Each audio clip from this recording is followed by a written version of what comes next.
প্রায় ২ বছর পর হঠাৎ করে তনয়া তার অঙ্ক টিচার মানে আয়াতকে দেখল। দেখে পুরো হা হয়ে গেল। কখনো ভাবেনি কলেজে উঠে প্রথম দিন প্রথম ক্লাসে এইভাবে আয়াত স্যারকে দেখতে পাবে। তনয় এবার ইন্টার প্রথম বর্ষে। আয়াতকে দেখার সাথে সাথে তনয়ার হাতটা নিজের বাম গালে চলে গেল। ২ বছর আগের চরের দাগ বা ব্যথা কোনোটাই এখন নেই, কিন্তু মনের মধ্যে চরের দাগ বা ব্যথা ঠিকই রয়ে গেছে। কিছুটা লজ্জার, কিছুটা ভয়ের ব্যথা। তাই নিজের অজান্তেই হাতটা গালে চলে গেল। আয়াত যে তনয়াকে দেখে কম অবাক হয়েছে তা কিন্তু না। তনয়ার মতো আয়াতের চোখে মুখেও বিস্ময়। আয়াতের ২ বছর আগের ঘটনা মনে পড়ে গেল। আয়াত কখনো ভাবেনি তনয়াকে আবার দেখতে পাবে।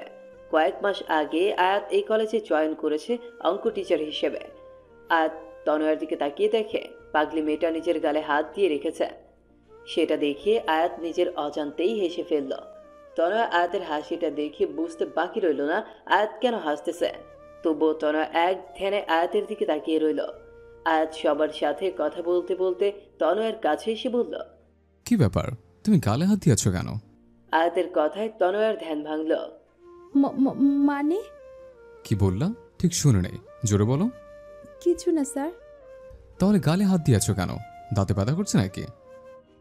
ব্যাটা বজ্জাত, কোচা দিয়ে কথা বললে আমার দাঁতে না, আমার মনে ব্যথা করে। মনে মনে না স্যার, এমনিতেই গাল চুলকাচ্ছিল। ও, তো এবার পরে মনোনিবেশ করি। সো স্টুডেন্ট, আজ আমাদের কলেজের প্রথম ক্লাস। কলেজের প্রথম দিন খুব সুন্দর হওয়া যায়, কারণ এই দিনটা সারা জীবন মনের পাতায় স্মৃত হয়ে রেখে যায়। অবশ্য অনেকের শকিং বিষয় হয়েও মনের পাতায় স্মৃত হয়ে রয়েছে। তনয় বুঝতে পারছে কথাটা আয়াত ওকে খোঁচা দিয়ে বলেছে, তাই মনে মনে বলছে, ব্যাটা বজ্জাতের হাড্ডি, কাটা গায়ে লবণের ছিটা দিয়েছিস তাই না? কই বাত নেই, আমিও সুযোগ পাবো, তখন কড়ায় গন্ডায় বুঝিয়ে দিব তনয়া কি জিনিস। এখন আছি তো দুজন একই কলেজে। কলেজ লাইফ মানেই মজা হই হুল্লোড়, কিন্তু সাথে সাথে পড়াশোনা করতে হবে কিন্তু। আর আমার পরিচয়টাতে পেয়ে গেছেন, আমি আয়াত, আপনাদের ম্যাথ টিচার। আজ তো প্রথম ক্লাস, তাই বেশি বকবক করবো না, কারণ আমি জানি এটা আপনাদের অসহ্য লাগবে। আর আমার নিজেরও তো টিচারদের বকবক শুনতে ইচ্ছে করে না, তো আপনাদের কি বলবো। আয়াতের কথায় ক্লাসের সবাই হেসে দিল। এর মধ্যে একজন ছাত্র বলল, স্যার, কিছু মনে না করলে একটা কথা বলি। হ্যাঁ বলো, কিন্তু তার আগে তোমার নাম বলো। ফাহাদ। ওকে ফাহাদ, বলো। স্যার, আপনাকে দেখে টিচার মনে হয় না, আচ্ছা, তো কি মনে হয়? স্টুডেন্টের মতন লাগে। আসলে আমি প্রফেশনাল টিচার না, আমি এবার মাস্টার্স করছি। তাহলে শিক্ষকতা কেন? আসলে আমার এটা ভালো লাগে। এটা তো একটা প্রাইভেট কলেজ, আর কলেজের প্রিন্সিপাল আমার আঙ্কেল।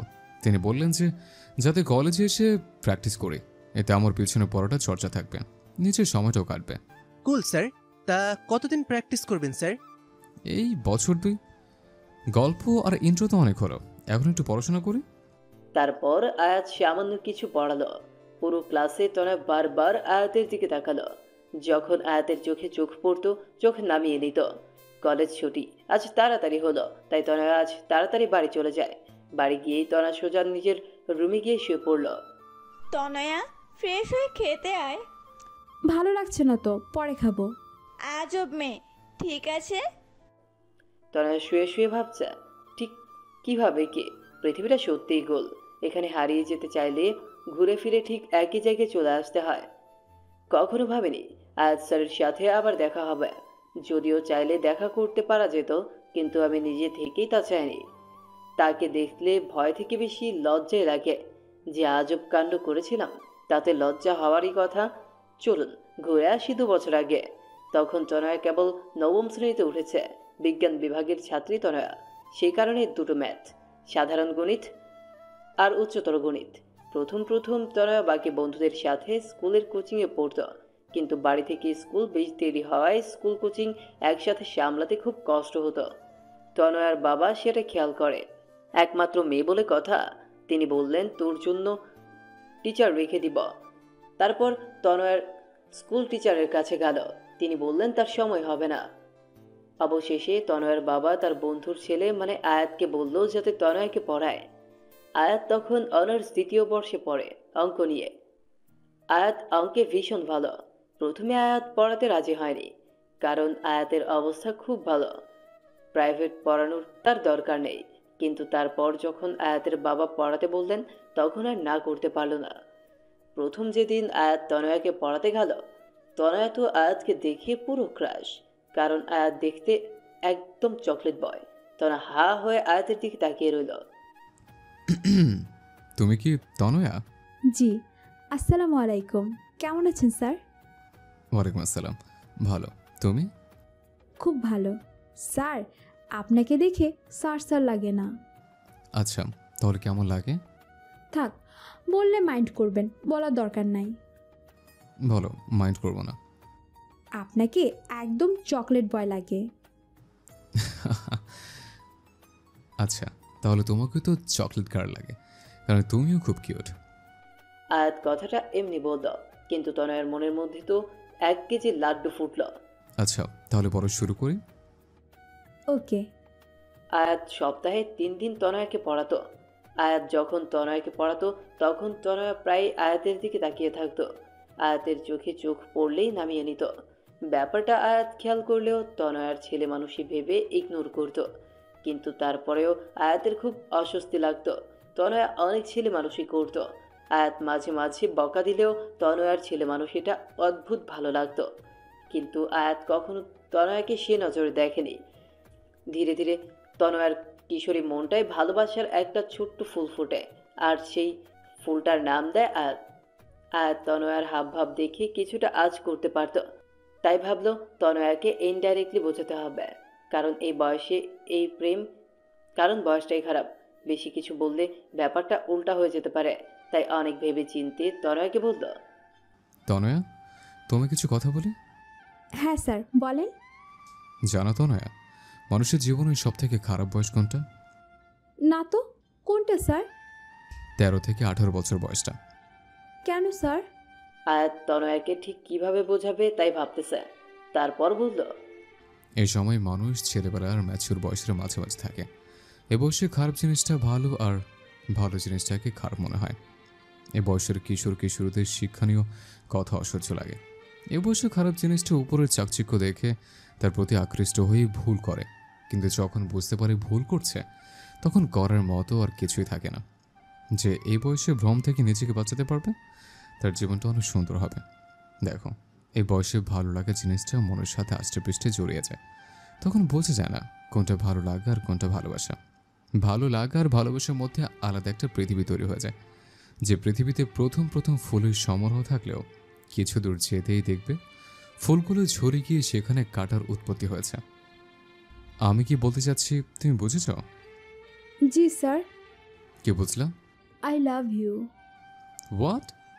হোয়াট না স্যার, উত্তরটা আই লাভ ইউ টু হবে। Just shut up. আমি তোমাকে এতক্ষণ কি বলছিলাম সব কি তোমার মাথার উপর দিয়ে গেছে? না স্যার, এক কান দিয়ে ঢুকেছে, অপর কান দিয়ে বের করে গিয়েছে। চুপ, একদম চুপ। তোমাকে বললাম না এ বয়সে কখনো ভালোবাসা হয় না। এটা হয় ভ্রম, নয় ভালো লাগা। No sir, I really love you. তোমার মতো ইডিট মেয়েকে বরণ আমার পক্ষে সম্ভব না।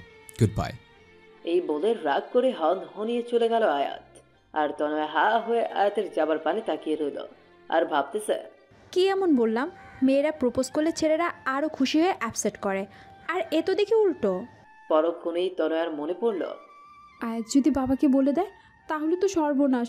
তাছাড়া সামনের মাসে প্রথম সাময়িক পরীক্ষা, এখন নতুন টিচার কোথায় পাবো? যাক বাবা, নিজের ইগো বর্তমানে ব্যাগে রেখে স্যারকে ফোন দিয়ে সরি বলি, দেখি ব্যাটা ঘাটতারা মানে কি না। এই ভেবে তনয়া আয়াতকে ফোন দিল। প্রথম কয়েকবার রিং হয়ে কলটা কেটে গেল। তারপর আয়াত ধরল।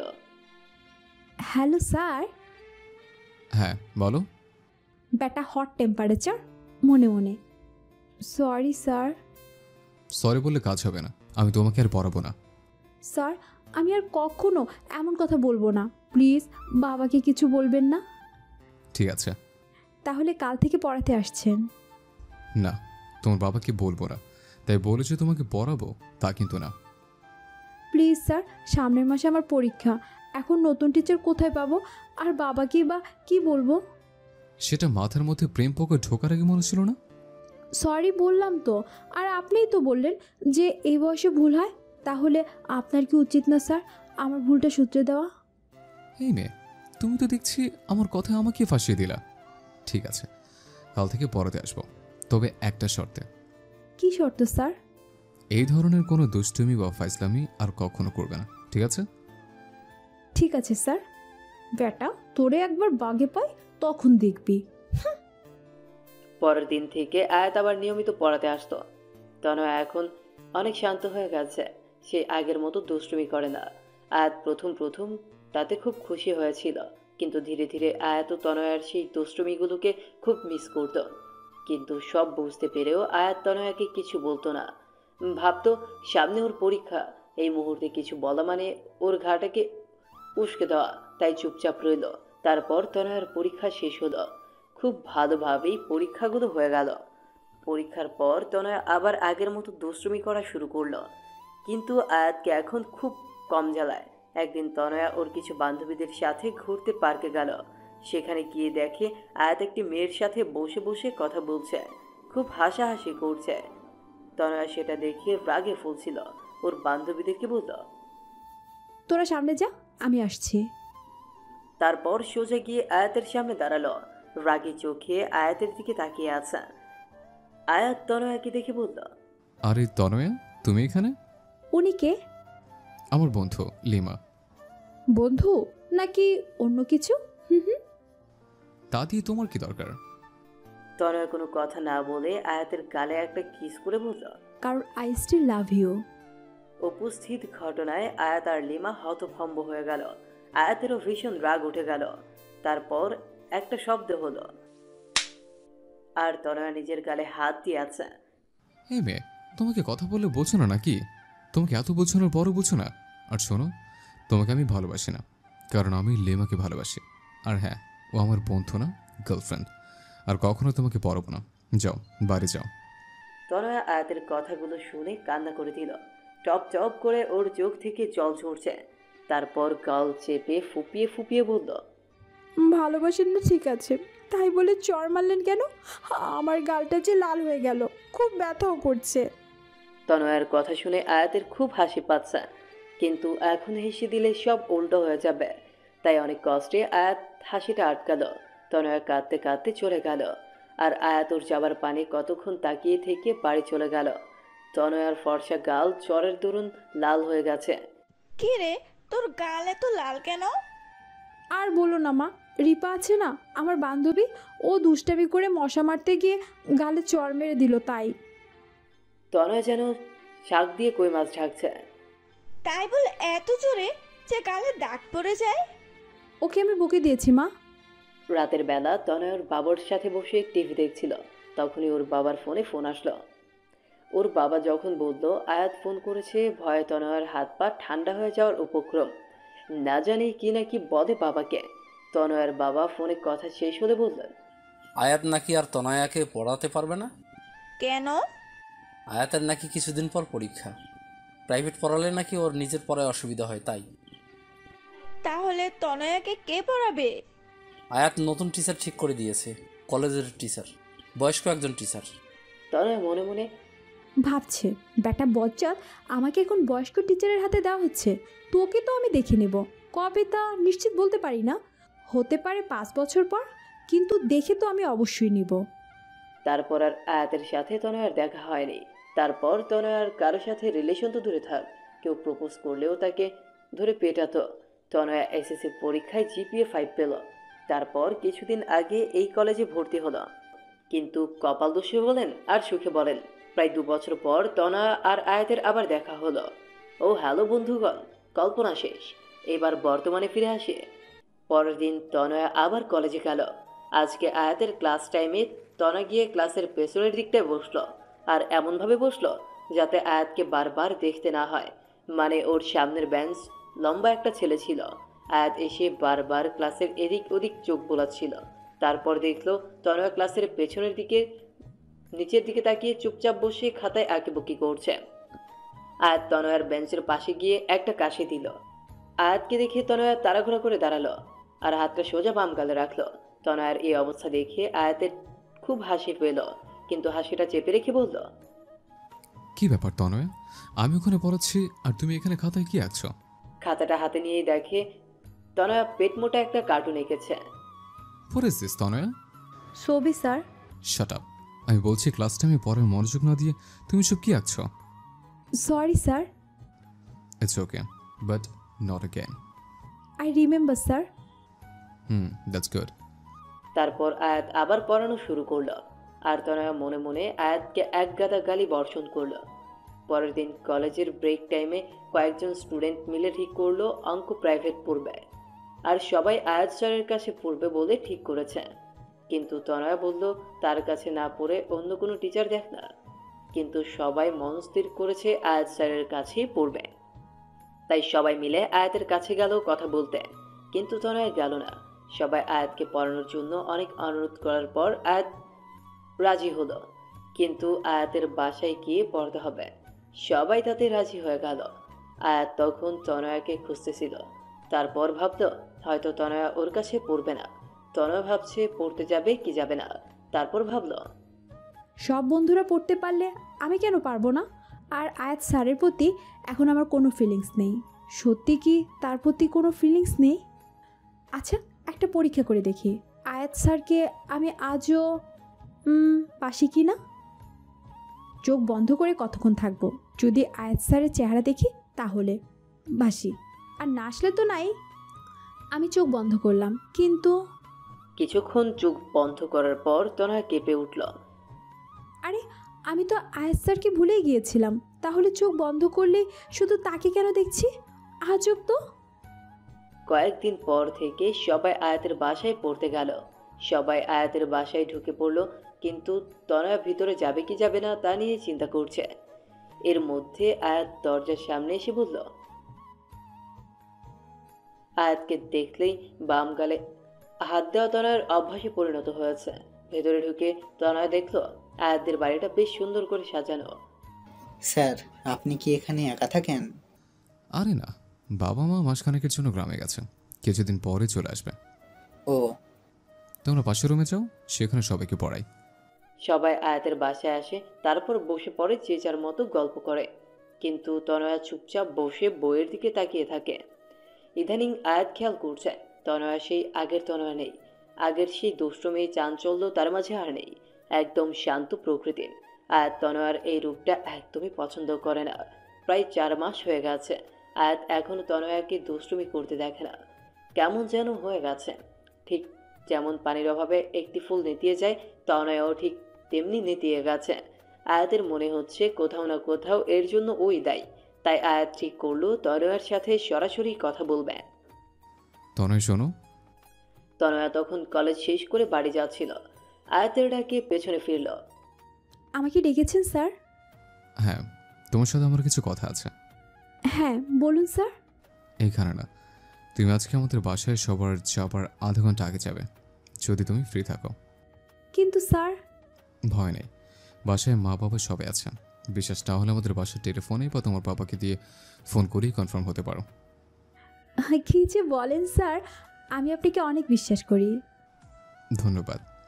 বিকেলে কথা মতো তনয়া অনেক আগে পড়তে গেল। দরজায় ডোরবেল বাজালো। দরজা আয়াতের মা খুলল। তাকে দেখিয়ে তনয়া সালাম দিল। আসসালামু আলাইকুম আন্টি। ওয়ালাইকুম আসসালাম। হারে তনয়া, তুমি কেমন আছো? জি আন্টি, ভালো। আপনি? খুব ভালো, ভিতরে আসো। আন্টি স্যার কোথায়? ও রুমে। তুমি বসো, আমি ওকে নিচে পাঠিয়ে দিতেছি। আয়াত নিচে এসে তুলির পাশে বসলো। স্যার কি যেন বলতে চেয়েছিলেন? তনয়া, তোমার কি কিছু হয়েছে? না তো স্যার, কিন্তু কেন? না, তুমি সেই আগের তনয়া আর নেই। কেন স্যার, আপনার এমন কেন মনে হচ্ছে? 2 বছর আগে যখন তোমাকে পড়াতাম, তখন তোমার মাঝে অন্যরকম একটা চাঞ্চল্য, দুরন্তপনার দুষ্টুমি ছিল, কিন্তু এখন সেটা তোমার মাঝে নেই। মনে হচ্ছে তুমি সেই তনয়াকে নিজের ভিতর বন্দি করে উপর একটা মুখোশ পরে আছো। মনে হচ্ছে নিজেকে লুকাতে চাইছো। কোথাও এটার জন্য আমি দায়ী নই তো? না স্যার, সেরকম কিছু না।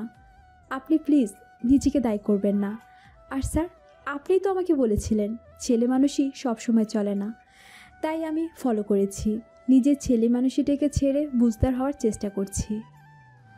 বুঝলাম, তুমি ম্যাচিউর হওয়ার চেষ্টা করছো, কিন্তু তুমি কি খেয়াল করেছ, বেশি বড় মানুষে দেখাতে গিয়ে তুমি নিজেকে হারিয়ে ফেলছ। ঠিক জানি না। তাহলে জানার চেষ্টা করো। এভাবে নিজের থেকে যদি দূরে চলে যাও তবে খুশি থাকতে পারবে না। দেখো তনয়া, সবার একটা অতীত থাকবে।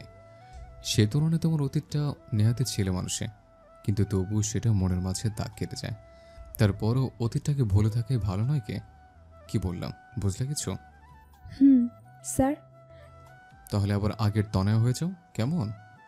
তবে হ্যাঁ, দুষ্টুমির পরিমাণ কিন্তু আগের মতো রেখো না, কারণ আমি জানি তনয়ার দুষ্টুমিও অন্যদের উপর কতটা ভারী পড়ে। আয়াতের কথা শুনে দুজনেই হেসে দিল। কিন্তু স্যার, আমি আবার আগের তনয়া কিভাবে হব? সেটাও কি আমি বলে দেব? প্রশ্ন যখন আপনিই তুলেছেন, উত্তরও আপনাকেই দিতে হবে, বুঝলেন? ওকে ওকে, প্রথমে নিজের মাথার মধ্যে বড় হবার যে চিন্তাগুলো আছে না, সেগুলো ছেড়ে ফেলে দাও। তারপর আয়নার সামনে দাঁড়িয়ে নিজেকে দেখো, নিজের দুষ্টুমিগুলো নিয়ে ভাবো আর দুষ্টুমি করো। অনেক অনেক ধন্যবাদ স্যার। আর এই ম্যাচিওর হওয়ার চক্করে আমিও হাঁপিয়ে উঠেছিলাম। যাক বাবা, হাঁপ ছেড়ে বাঁচলাম। এর মধ্যে আয়াতের মা নাস্তা নিয়ে আসলেন। আন্টি, এগুলো কি দরকার ছিল? চুপ, একদম চুপ। এতদিন ধরে আমাদের বাসায় পড়তে আসিস, অথচ তোর একটু যত্ন করতে পারি না। আসলে এতগুলো ছেলে মেয়েদের মধ্যে তোকে আলাদা করে দেখলে ওদের খারাপ লাগতে পারে, তাই। কিন্তু শত হলেও তুই তো নিজেদের মেয়ে। মানে? মানে তুই আয়াতের বাবার বন্ধুর মেয়ে। তোর বাবার সাথে কত বছরের পরিচয়, আর তোর বাবা মা তো প্রায় আমাদের বাসায় আসে, কিন্তু তোকে কখনো নিয়ে আসেনি। সব সময় কোনো না কোনো বাহানা বানিয়েই দিত। নে এবার চুপচাপ খা তো। তনয় দেখলো দুবাটি আইসক্রিম, বাকিগুলো রেখে সেটাই নিল। আয়াত আইসক্রিমের অন্য বাটিটা নিতে যাবে, এর মধ্যেই তনয় বলল, একদম হাত দিবেন না। কেন? ওখানে বাকি যে খাবার রাখা আছে সেটা খান। আমার আইসক্রিমের দিকে একদম নজর দিবেন না। আন্টি ওটা আমাকে দিয়েছে। দুবাটি সব একাই খাবে? হ্যাঁ তো, 10 বাটি আইসক্রিমও আমার কিচ্ছু হবে না। যান, আন্টির কাছে গিয়ে চেয়ে খান। আয়াত মুচকে হেসে দেখলো পাগলি মেয়েটা বাচ্চাদের মতো আইসক্রিম খাচ্ছে, কিন্তু চোখ বন্ধ করে। তার মানে দুষ্টুমির শুরুটা আমাকে দিয়ে করলে?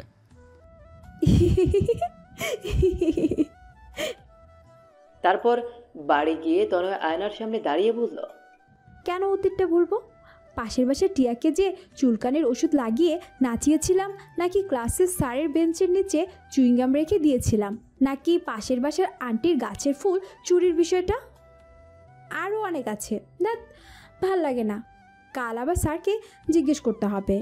পরদিন আবার আয়াতদের বাসায় গেল, কিন্তু আজ এখনো কেউ পড়তে আসেনি কেন? ডোরবেল বাজালে আয়াত দরজা খুলল। তুমি আজ পড়তে আসলা কেন? কেন স্যার? আরে আমি তো তিন্নিকে ফোন করে বলেছি আজকে পড়াবো না, সবাইকে জানিয়ে দিতে। ও, তাহলে মনে হয় আমাকে জানাতে ভুলে গেছে। কেন পড়াবেন না? আসলে আমার শরীরটা খারাপ, তাই। ও, তা আমি কি আন্টিকে দেখতে পারি? হ্যাঁ অবশ্যই, ভিতরে আসো।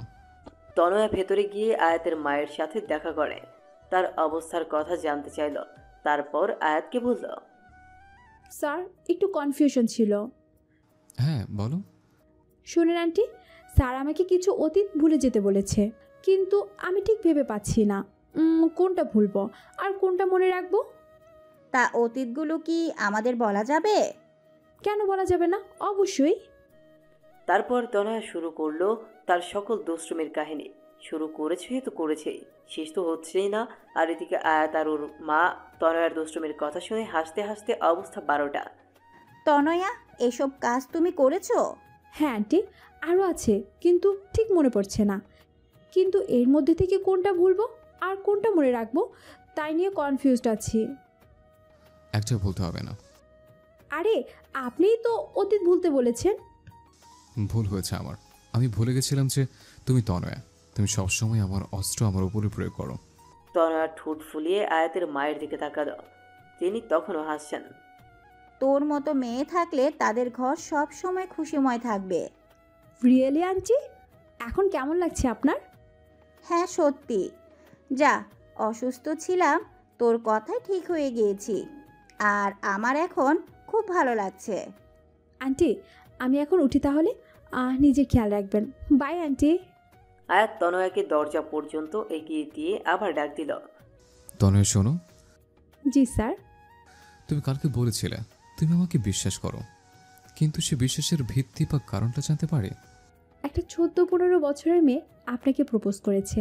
চাইলে আপনি তার দুর্বলতার সুযোগ নিতে পারতেন, কিন্তু আপনি তা না করে মেয়েটাকে ভুল পথ থেকে ফিরিয়ে এনেছেন। বিশ্বাস করার জন্য এটাই যথেষ্ট নয় কি স্যার? আমি আপনাকে খুব শ্রদ্ধা করি। আর সাবধানে যেও। Bye sir. আয়াত তারপর দরজা আটকে ভেতরে যেতেই শুনে তনয়ার চিৎকার। আয়াত দ্রুত দরজা খুলে হতভম্ব হয়ে গেল। আয়াত দরজা খুলে দেখে তনয়া সিঁড়ির উপর আধা বসা অবস্থায় পড়ে আছে। আয়াত প্রথমে ভাবল তনয়া হয়তো দুষ্টুমি করতেছে, কারণ এই ধরনের দুষ্টুমি তনয়া এর আগেও কয়েকবার করেছিল। তাই বলল, তনয়া, এবার আর আমাকে বোকা মারাতে পারবে না, ওঠো বলছে। তনয়া, তনয়া, তনয়া।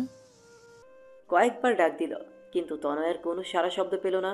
তাই গিয়ে তনয়ার কাঁধে হাত রাখল আর তনয়ার সাথে সাথে মাটিতে গড়িয়ে পড়ল। আয়াত হতভম্ব হয়ে গেল, কারণ তনয়ার কপালে রক্ত। দেয়ালের দিকে তাকিয়ে দেখে দেয়ালেও খানিকটা রক্ত লেগে আছে। সিঁড়িতে অনেক পানি পড়ে আছে। মনে হয় তনয়া পানিতে স্লিপ করে পড়ে গেছে। মেয়েটা মাথা ফেটে গেছে। কি যে করি আয়াত ভাবছে। আয়াত তনয়াকে কোলে তুলবে কি তুলবে না তা নিয়ে অনেকটা অস্বস্তি বোধ করছে। তারপর ভাবল ওসব পরে ভাববো, আগে মেয়েটাকে ভেতরে নিয়ে যাই। আয়াত তনয়াকে কোলে তুলে বলল, আরে, মেয়েটাকে দেখতে তো অনেক শুকনা, কিন্তু ওজন কম করে হলেও 42 হবে। আয়াত তনয়াকে নিয়ে ওর মায়ের রুমে শোয়াল। আরে কি হয়েছে ওর? মা, মনে হয় সিঁড়ি দিয়ে স্লিপ করে পড়ে গেছে। দেখো না, মেয়েটার মাথা ফেটে গেছে। তাড়াতাড়ি ডাক্তারকে ফোন কর। হ্যাঁ মা, করছে, কিন্তু তুমি ব্যস্ত হয়ে নিজের শরীর খারাপ করো না। আয়াত ডাক্তারকে ফোন করে তনয়ার মাথার রক্তটা মুছে কিছুটা অ্যান্টিবায়োটিক ক্রিম লাগিয়ে দিল, যাতে তাৎক্ষণিকভাবে রক্তটা থেমে যায়।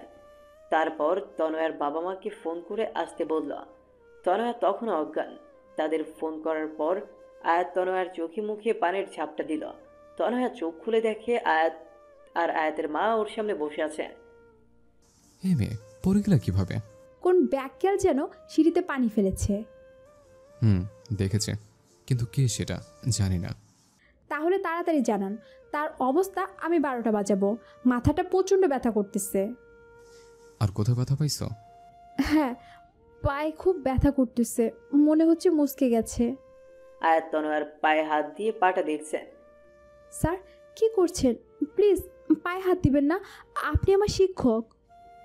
চুপ, একদম চুপ।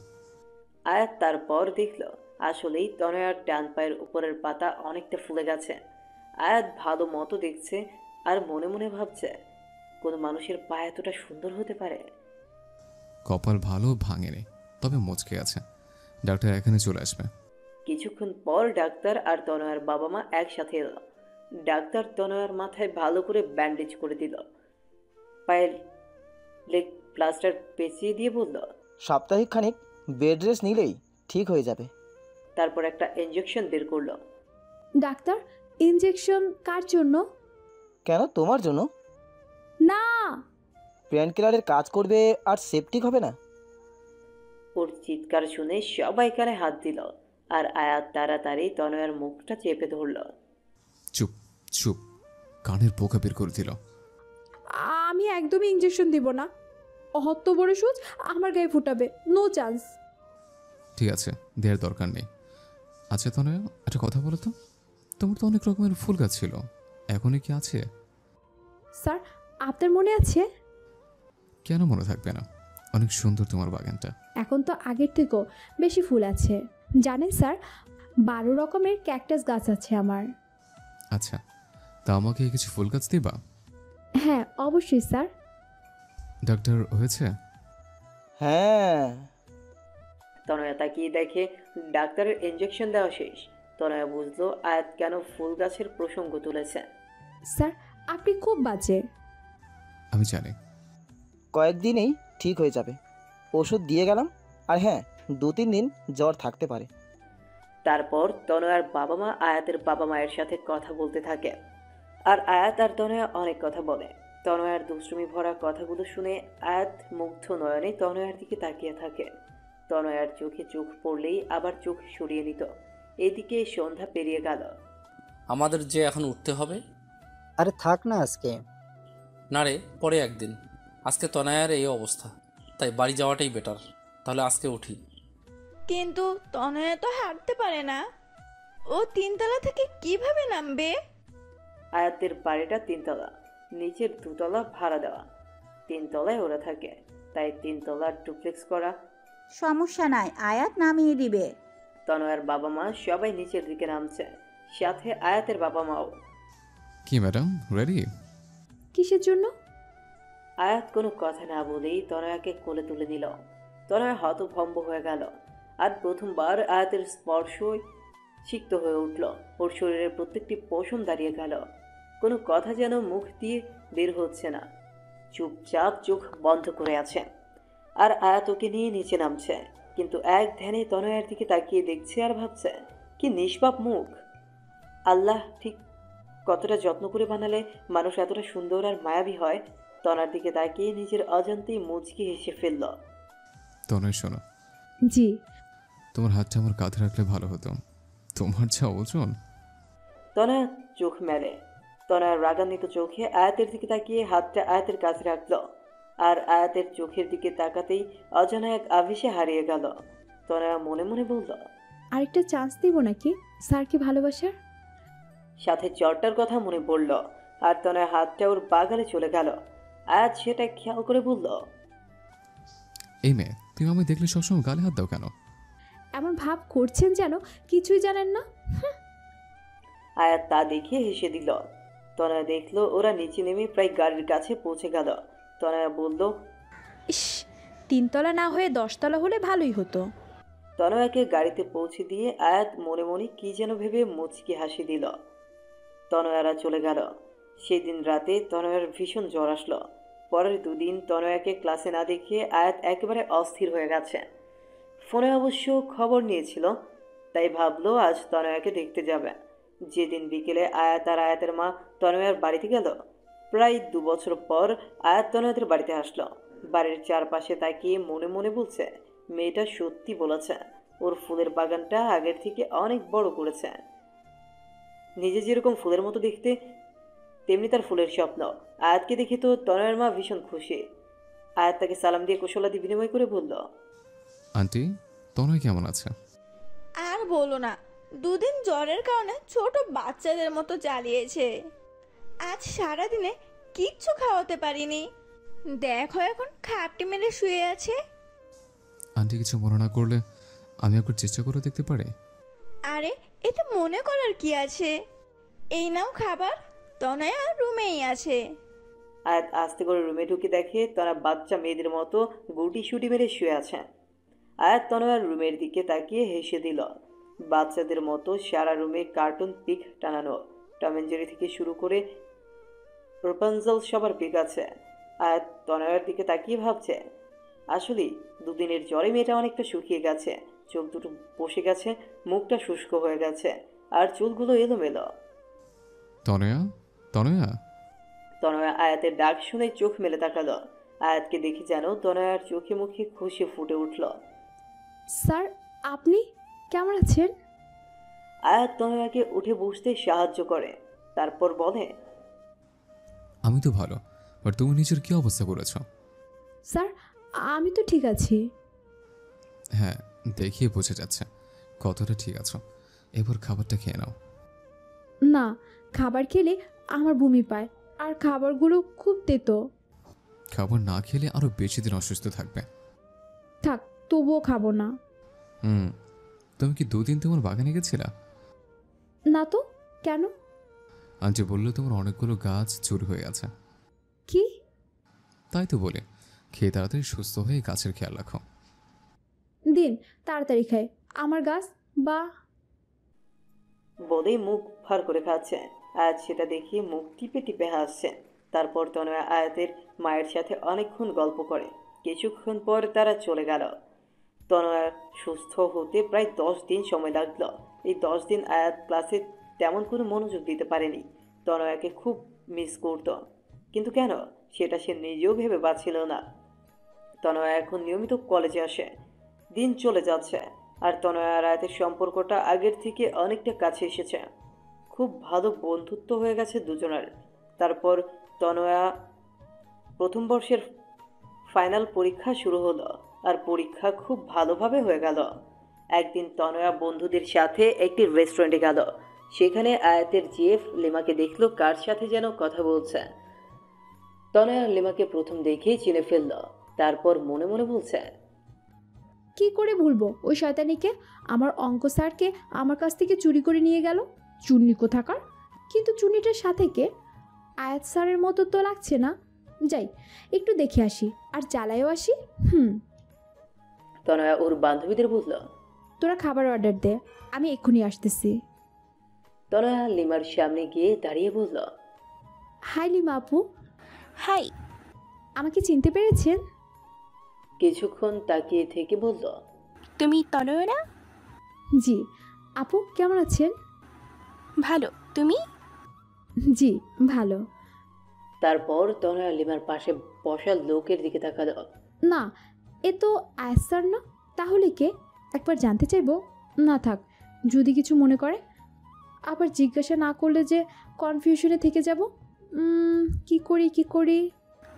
তা এখানে কি করতে? বন্ধুদের সাথে। আচ্ছা আপু, আপনার সাথে উনি কে? ইনি আমার। কথাটা বলতে যাবে এর মধ্যেই লিমাকে কে যেন ফোন করে। লিমা ফোনটা রিসিভ করেই বলল, হ্যাঁ আয়াত বলো। আর কথা বলতে বলতে একটু দূরে চলে গেল। তনয়া বুঝলো ফোনটা আয়াত করেছে, তাই কিছু না বলে মন খারাপ করে বন্ধুদের কাছে এসে বলল, মা ফোন করেছিল, এক্ষুনি বাসায় যেতে বললো। তোরা আড্ডাতে, আমি পরে একদিন তোদের সাথে আড্ডা দিব। এই কেমন কথা তনয়া? না রে, মনে হয় জরুরি, নয়তো মা এভাবে কখনো ডাকে না। বাই। রেস্টুরেন্ট থেকে বের হয়ে রিক্সা না নিয়ে সোজা হাঁটা ধরল। আজ কেন যেন ওর খুব কষ্ট হচ্ছে, মনে হচ্ছে বুকটা ফেটে যাবে, ভীষণ কান্না পাচ্ছে। কেন কেন আমি আয়াত স্যারকে ভালোবাসলাম, আর কেনই বা এত কষ্ট হচ্ছে?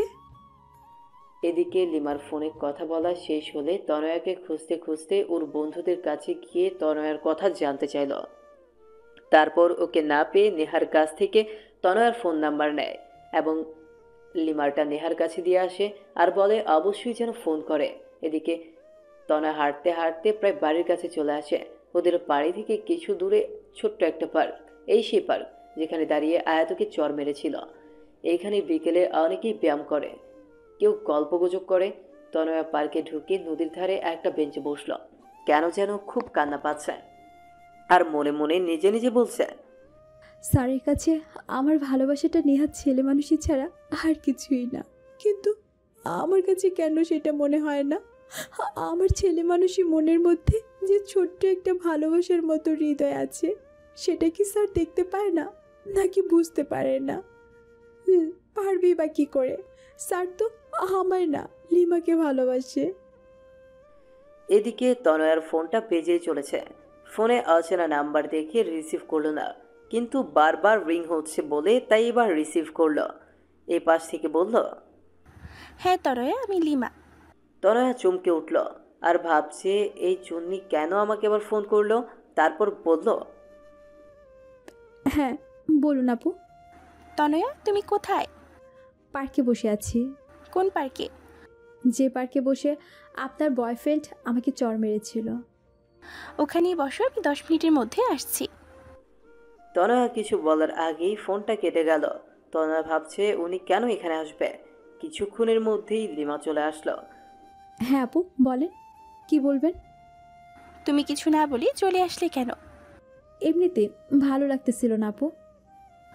ভালো লাগতেছিল না নাকি আয়াত আমাকে ফোন করেছিল তাই? তনয়া অবাক চোখে লিমার দিকে তাকালো। কিছু না। সুইট হার্ট, তোমার বয়সটা আমিও পেরিয়ে এসেছি, সো আমার কাছে লুকিয়ে লাভ নাই ডিয়ার। আচ্ছা তুমি তখন জানতে চাইলে না আমার পাশের লোকটিকে?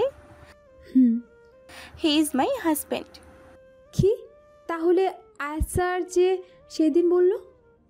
ওটা আয়াত সেদিন তোমাকে শোনানোর জন্য বলেছিল যাতে তুমি পাগলামি না করো। তাহলে তার সাথে আপনার কি সম্পর্ক? আয়াত আমার খালাতো ভাই, আমরা দুজন একই বয়সী, এক ক্লাসে পড়ি, যার কারণে আমরা খুব ভালো বন্ধু। শুধু বন্ধু, অন্য কিছু না, বুঝলা পাগলি মেয়ে? তাহলে আয়াস স্যার সেদিন মিথ্যে কথা কেন বলল? সেটা ঠিক। সেদিন তুমি যাবার পর আমি আয়াতকে একই প্রশ্ন করেছিলাম, আর ও বলেছিল ওর একটা বড় সমস্যা আছে, যার কারণে চাইলেও তোমার সাথে রিলেশনে জড়াতে পারবে না। কিন্তু একটা বিষয় কি জানো, যখনই আয়াতের সাথে কথা বলি, আয়াত যদি 10টা কথা বলি, তার 9টা কথাই তোমাকে নিয়ে বলে। তনয়া এরকম ওরকম সেরকম আরও কত কত কথা, মনে হয় যেন তুমি ওর নিঃশ্বাসের সাথে মিশে গেছো। তাহলে আমাকে বললে না কেন? সেদিন আমি আয়াতকে বললাম যে আয়াত, তোর প্রত্যেকটা কথায় আমি তনয়ের জন্য গভীর ভালোবাসা অনুভব করি, আর যতদূর জানি তনয়ও তোকে পাগলের মতো ভালোবাসে। তাহলে তুই মেয়েটাকে বলে দে, মেয়েটাকে আর কষ্ট দিস না। আয়াত তখন কি বললো জানো? কি বলেছে? আয়াত বলল, সেটা সম্ভব না রে লিমু, তাহলে সব সম্পর্কগুলো অগোছালো হয়ে যাবে। আমি একটা সম্পর্কের জন্য অন্যগুলো ভাঙতে পারবো না। হ্যাঁ, আমি তনয়াকে। তারপর আর কিছু বলিনি। আমার জন্য কেন অন্য সম্পর্ক ভেঙে যাবে? আমি কি এতটাই খারাপ? আর তার কি এমন সমস্যা যার কারণে আমার সাথে এমন করছে? সেটা আমি জানি না রে, অনেক জানার চেষ্টা করেছি, কিন্তু সববারই ব্যর্থ হয়েছি। এখন তুমি চেষ্টা করে দেখতে পারো। তনয়া অঝরে কাঁদছে। এই পাগলি মেয়ে, প্লিজ কেঁদো না। দেখো, আমি তোমাকে কথাগুলো আগে বলতে পারতাম, কিন্তু তুমি তখন খুব ছোট ছিলা। আর তারপর আমার বিয়ে হয়ে যায়। বিয়ের পর আমি চট্টগ্রাম ছিলাম, তখন চেয়েও তোমার সাথে যোগাযোগ করতে পারিনি। সরি আপু। কেন? আয়াস স্যারের গার্লফ্রেন্ড ভেবে তোমাকে মনে মনে অনেক বকা দিয়েছিলাম। লিমা তনয়ার কথা শুনে হেসে ফেলল আর বলল, পাগলি মেয়ে, ইটস ওকে। আচ্ছা শোনো, তুমি এসব নিয়ে চিন্তা করো না। দেখবে আল্লাহ চাইলে তুমি তোমার অঙ্ক টিচারকে পেয়ে যাবে। যদি আল্লাহ না চায় তাহলে পাবে না। লিমার কথা শুনে তনয়া ভ্যা ভ্যা করে বাচ্চাদের মতো কেঁদে ফেলল। প্লিজ এভাবে কেঁদো না। আয়াত কিন্তু ছিচকাতুনি মেয়েদের একদম পছন্দ করে না। তনয়ার সাথে কান্না থামিয়ে ফেলল আর ফোপাচ্ছে। সেটা দেখে লিমা হেসে বলল, এই পিচ্চি মেয়েটার মন, তার অঙ্ক টিচার মনে আয়াতের জন্য এত ভালোবাসা লুকিয়ে আছে। আচ্ছা শোন আয়াত, 10 মিনিটের মধ্যে এখানে আসবে। কেন? আমি আসতে বলেছি। কেন? তুমি সত্যিই এক মাথা মোটা। আমি এখন চলে যাব, তারপর আয়াতকে ফোন করে বলে দেব জরুরি কাজে চলে গেছি, তখন তোমরা গল্প করি। তনয়া লজ্জা পেয়ে মাথা নিচু করে ফেলল। ও বাবা, আমি তো লজ্জাও পাই। ধন্যবাদ আপু। বলেই লিমাকে জড়িয়ে ধরল। শোনো, রোজ ফোন করবি আমাকে, ওকে? আর শোন, আমি তোকে যা বললাম আয়াতকে বলবি না। ভালো থাকিস, বাই। তুমিও ভালো থেকো, বাই।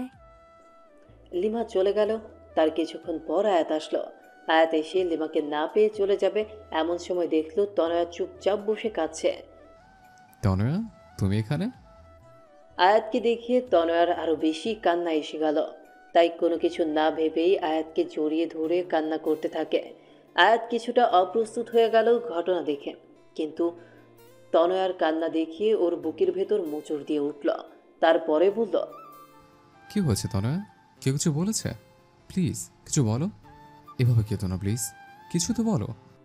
তনয়া কিছু বলছে না, শুধু আয়াতকে জড়িয়ে ধরে কান্না করছে। আয়াতের মাথায় হাত বুলিয়ে দিচ্ছে আর বলছে, প্লিজ কিছু বলো তনয়া। তনয়া নিজেকে আয়াতের থেকে ছাড়িয়ে কিছু না বলে কাঁদতে কাঁদতে চলে গেল। আয়াত বোকার মতো ওর যাওয়ার পানি তাকিয়ে রইল। পরে কয়েকবার তনয়ার কাছে এ বিষয়ে জানতে চেয়েছিল, কিন্তু সবসময় তনয়া ব্যাপারটা এড়িয়ে গেছে। 3 মাস পর আয়াত পার্কে বসে আবার তনয়াকে একটা চর মারল। পার্কের অনেক লোক তাকিয়ে আছে এই অবস্থা দেখে। তনয়া গালে হাত দিয়ে দাঁড়িয়ে আছে। আজ ওর চোখ থেকে অশ্রু নদী বইছে না, কিন্তু খুশিতে চোখ দুটো ছলছল করছে। আয়াত ওকে চর মেরে কিছু দূর গিয়ে নিজের হাতে সচরে একটা আঘাত করলো। তনয়া দৌড়ে গিয়ে ওর হাতটা ধরে বলল, মাথা ঠিক আছে আপনার? আয়াত কোনো কথা না বলে তনয়াকে নিজের বুকের সাথে শক্ত করে চেপে ধরল। তনয়া হতভাগ হয়ে গেল। তনয়া নিজেকে ছাড়ানোর চেষ্টা করছে, কিন্তু পারছে না, কারণ আয়াত ওকে এতটা শক্ত করে জড়িয়ে ধরে আছে। তনয়া চেষ্টা করেও নিজেকে ছাড়াতে পারছে না। নেহা আর নয়ন তনয়ার ক্লাসমেট, ওদের দিকে তাকিয়ে মুচকি মুচকি হাসছে, কারণ ওদের প্ল্যান কাজে দিয়েছে। প্ল্যানটা কি? চলুন 3 মাস আগে লিমার সাথে কথা বলার পর তনয়া অনেকবার বিভিন্নভাবে আয়াতের সমস্যাটা জানতে চেষ্টা করেছে, কিন্তু সববারই ব্যর্থ হয়েছে। তাই ভাবলো আয়াত স্যার যেমন লিমার নাম করে আমাকে খেপিয়েছে, তেমন কিছু করলে কেমন হয়। তাই নেহার সাথে কথা বলল, কারণ নেহা তনয়ার বিষয়ে প্রায় সব কথাই জানে। তাই নেহা বলল সেটাই ঠিক হবে, তুই অন্য কারোর সাথে রিলেশন কর, শুনলে আয়াত স্যারের ভীষণ হিংসা হবে। কিন্তু নকল বয়ফ্রেন্ড কোথায় পাবো? এক কাজ কর, আমার বয়ফ্রেন্ড মানে নয়নকে কয়েকদিনের জন্য ধার নে। আর আমার আর নয়নের সম্পর্কের কথাটা তেমন কেউ জানে না, তাই সন্দেহ হবে না। নয়নকে আমি বুঝিয়ে বলবো।